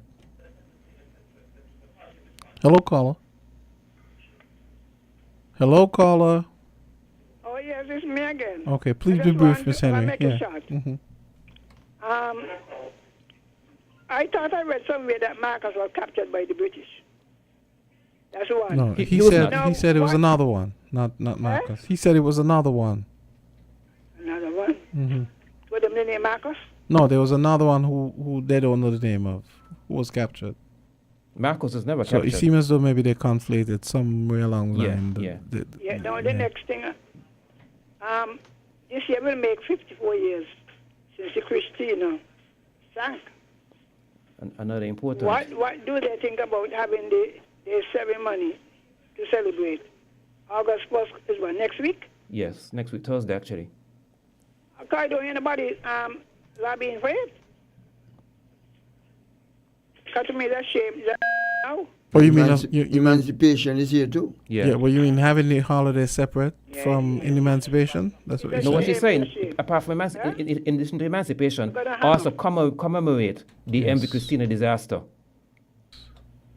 I completely agree with that. On the same date or a different date? Okay. What I would say, right, Christina sank on the 1st of August, 1970. To do it on the 1st? Yeah, because that's not usually a holiday here. Yeah, that's a very good point. As a matter of fact, right, you may remember last year when we were on, we were talking about Marcus, I mentioned Christina as well, because another one of my pet peeves is that, this is one of the largest maritime disasters in the 20th century Caribbean, okay? Biggest in St. Kitts, and one of the largest in terms of casualties. Because within the developing world, the Caribbean tends to have a much better aviation and maritime safety record than most other parts of the developing world, but any other part of the developing world, okay? Most of the times when most ships that sink in the Caribbean are usually commercial vessels, cargo ships, or yachts, either motor or sailing yachts, okay? This year they're sinking a passenger ferry that culminated in a mass casualty event. We had a memorial built after many years in St. Kitts. Nevis has always led the way in commemorating it. But I strongly feel there should be as a matter of fact, by coincidence, before I came here today this morning, I called a florist who I deal with, and I ordered a wreath that I'm going to carry down to the monument, and that's something I started doing myself personally. So I ordered a wreath just this morning, which I will carry down there sometime next week to the memorial down at Port Zante. And I think that's what we need to do in St. Kitts. Maybe if more individuals do that, it would prick the conscience. And embarrass them into action. Yeah. Because again, no matter what party is in power, people seem to want to ignore the Christina disaster. At least in Nevis, they commemorate it properly. But on our side of the channel, people seem to want to try to ignore it. Mm-hmm. And there are obvious reasons why which I don't want to go in, which I wouldn't go into. Not because I'm afraid to, but in interest of time, but there are obvious reasons why. Okay, we got to wrap up now. Kalan, do you want to do your wrap up? Yes, well, basically, I will say what Granny say, that once we provide the proper information, that, it's time that we get our house in order. I have been calling for our people to unite, all the different events that are taking place. So here we had another killing last night. Yes. We say what Granny says, stop the killing, we have a nation to build. Stop the killing because we have to save our children. But there's a lot of problems facing us, my brother, and I think that coming up here now, and emancipation, the Christina disaster, and August is a very pivotal month in African people history, because on the 1st of August 1834, our people was so-called emancipated. But these are things that need to be national issues.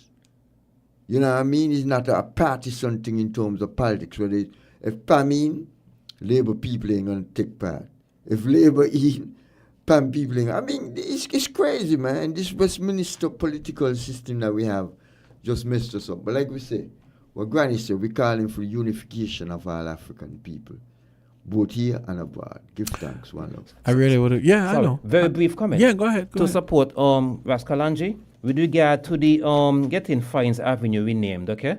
I support that because if we research it, Governor Fines had no use for the black working class in St. Kitts. As he outlined, yeah. Total disrespect. Yes.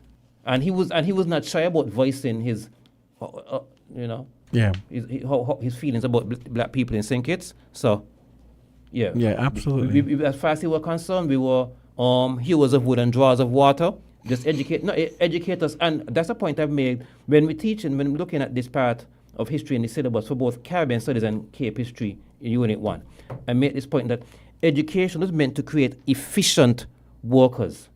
Okay? It's not like today where you can go to the college and learn entrepreneurship or natural sciences or do A-level law, etc. You're not being trained to become a professional or to learn a vocational trade and maybe become an entrepreneur in IT, in electrical, in automotive engineering. You're trained enough to be an efficient, lower-level employee. You have to be educated enough to earn a minimum wage and to maintain the status quo. So there are plenty of other people who are more deserving for that street to be named after. Absolutely. And if we get to Warner Park, we have our major sporting facility, our oldest main sporting facility, that is named after somebody who led an act of genocide against the indigenous population. It should be renamed. Exactly. You know, I would suggest Lyamiga Park. Yes, that's what I said earlier. Yeah, but consider exactly Thomas Warner led a genocide against the Kalinago. So what fitting justice to rename it after the name of the people whom he murdered? Yes, Lyamiga absolutely. Park. You know what I mean? Some great sportsman. But I like great sportsman too. I like Lyamiga Park. Yeah, I lean towards Lyamiga Park, but what I was thinking was the streets around the could be named after great sportsmen. Yeah, like Victoria Road. I mean, and I think we got to reach to a point to rename our country store. This is not St. Kitts. This is Lyamiga. Yes, I've said. You know what I'm saying? I mean, these things we have to do. In respect to the indigenous people, why don't we reclaim? I've been saying this for years. Reclaim the indigenous names of the islands. And on that note, right? Why? This is the kind of things we should be having petitions when on. the Haitian Revolution ended in 1804, okay, now as a French colony, it was named Saint-Domingue, okay? It was originally named by the indigenous people, the Taino. It was named Ayiti. One of the first things Toussaint Louverture did, one of the first things that was done was to rename it Haiti. No, Dessalines. Dessalines, sorry. Yeah. To rename it Haiti. So there's precedent. So I agree. There's precedent. Well, Jamaica technically is the indigenous name. Yeah. Yeah. Yeah. It was XAYMACA. Yeah. So Jamaica technically has the indigenous name. Yeah. Yeah. And they're fortunate in that regard. Yeah. They were not named Saint something. For real. Yeah. Yeah. So I mean, it would be nice Lyamiga and Oli. Yeah. Well, that day I don't know. You know. Lyamiga and Oli. Yeah. Yeah. I never understood why. I've been saying that for years. And people look at you and like you have two heads when you I guess I'm making too much sense. Because we've been socialized and, you know what I mean? Out of ourselves. Yes. Yeah. And to become someone else. Yeah. Yes. Yes. And that's what I'm saying, that these things need to be addressed. And it could only be addressed through education. Yeah. You see what I'm saying? Yeah. So. Cameron, you're gonna have to. I don't know when I'm gonna do voices again. But is it possible I could have you guys back next time I do voice? I guess if I get voices is what then it won't be this week because even I'm on vacation. I'm working some other projects right now. Yeah, it just means when I know if I get enough lead time to know okay, Socrates isn't coming, so I'm gonna host. Then I could say, oh, Cameron, you can come. Yeah, no problems. Jamster. And Kalanji. Yeah, man. Kalanji always here, even when he's not in here. Yeah. So. Yeah, there's a lot of work need to be done. Yeah, I'll be happy to. This is the beginning. Yeah. And folks, before we go, change.org I actually closed it just now. Give them the Change.org. the name of the petition again. So And when you're going to Change.org, just Mhm. you type in Marcus of the Woods, and there's a petition to nominate Marcus of the Woods, our Maroon leader, as a national hero of St. Kitts and Nevis. Okay. Oh, one thing before I go. What do you think about the idea? That other Maroon leader, you know how in those other countries they have Tomb of the Unknown Soldier? Why can't we have something to a him? Tomb of the Unknown Maroon? I agree. Or something like that. I agree. Because or some kind of monument to him. Exactly. And my suggestion would be that could put, because of where he operated, that monument could be put somewhere in the northern part of the island. What was then Cabasier? That whole St. Paul's, Newton Ground, Sadler's, somewhere in that area, you could put a monument to him. Yeah. Yeah, I support that completely. But I think maybe one could go in the Heroes Park. Even if he's not elevated to National Hero now. But speaking of National Heroes Park, I know we're over time, but is your father? No, but this is good stuff. Go ahead. Recently, somebody had some kind of fete or event there.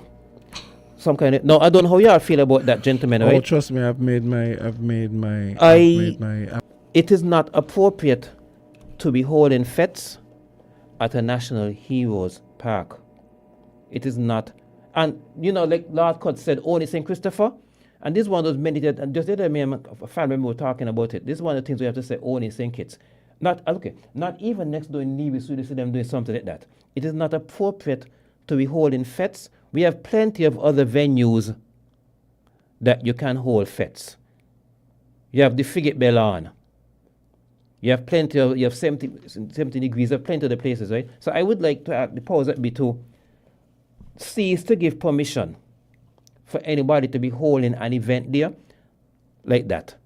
If anything, something educational, if we want to hold like a concert. Cameron, do you know what I said?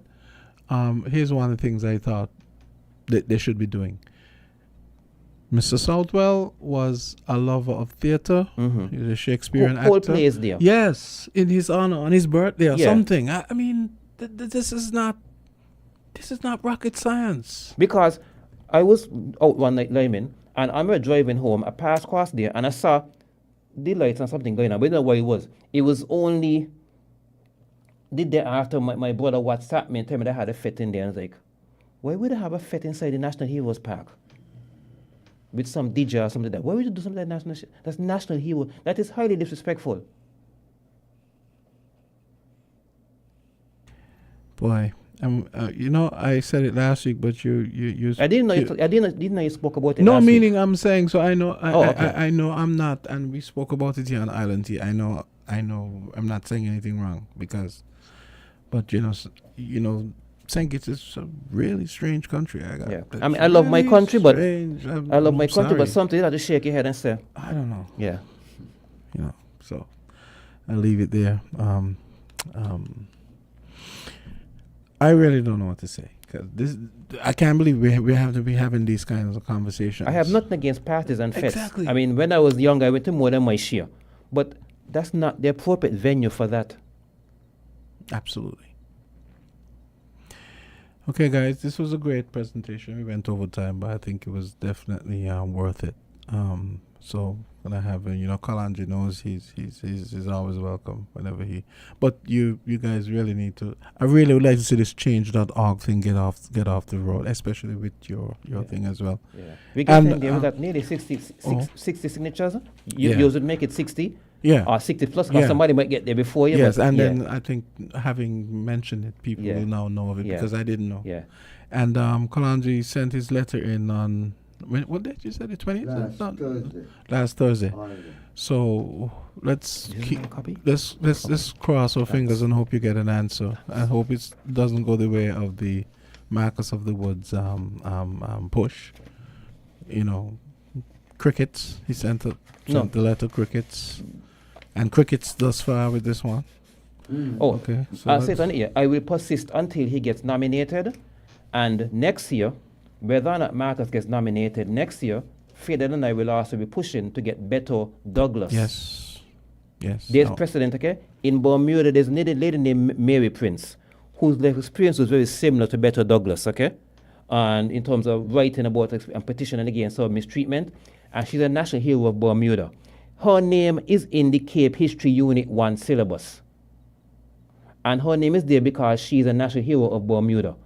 We need to, if we, other people only recognize our history when we recognize it. Make Better Douglas a national hero, and then when this Cape History Unit 1 syllabus is next due for revision, then CFBC or whoever can make a case to them to put Better Douglas's name on that part of this syllabus that deals with the experiences of enslaved persons. Mm-hmm. Okay? I teach about her. I give my students notes about her so they can speak about her when doing an essay on that. But I want to see Better Douglas's name officially on the Cape History Unit 1 syllabus on the experiences of enslaved persons right next to Mary Princess. Okay.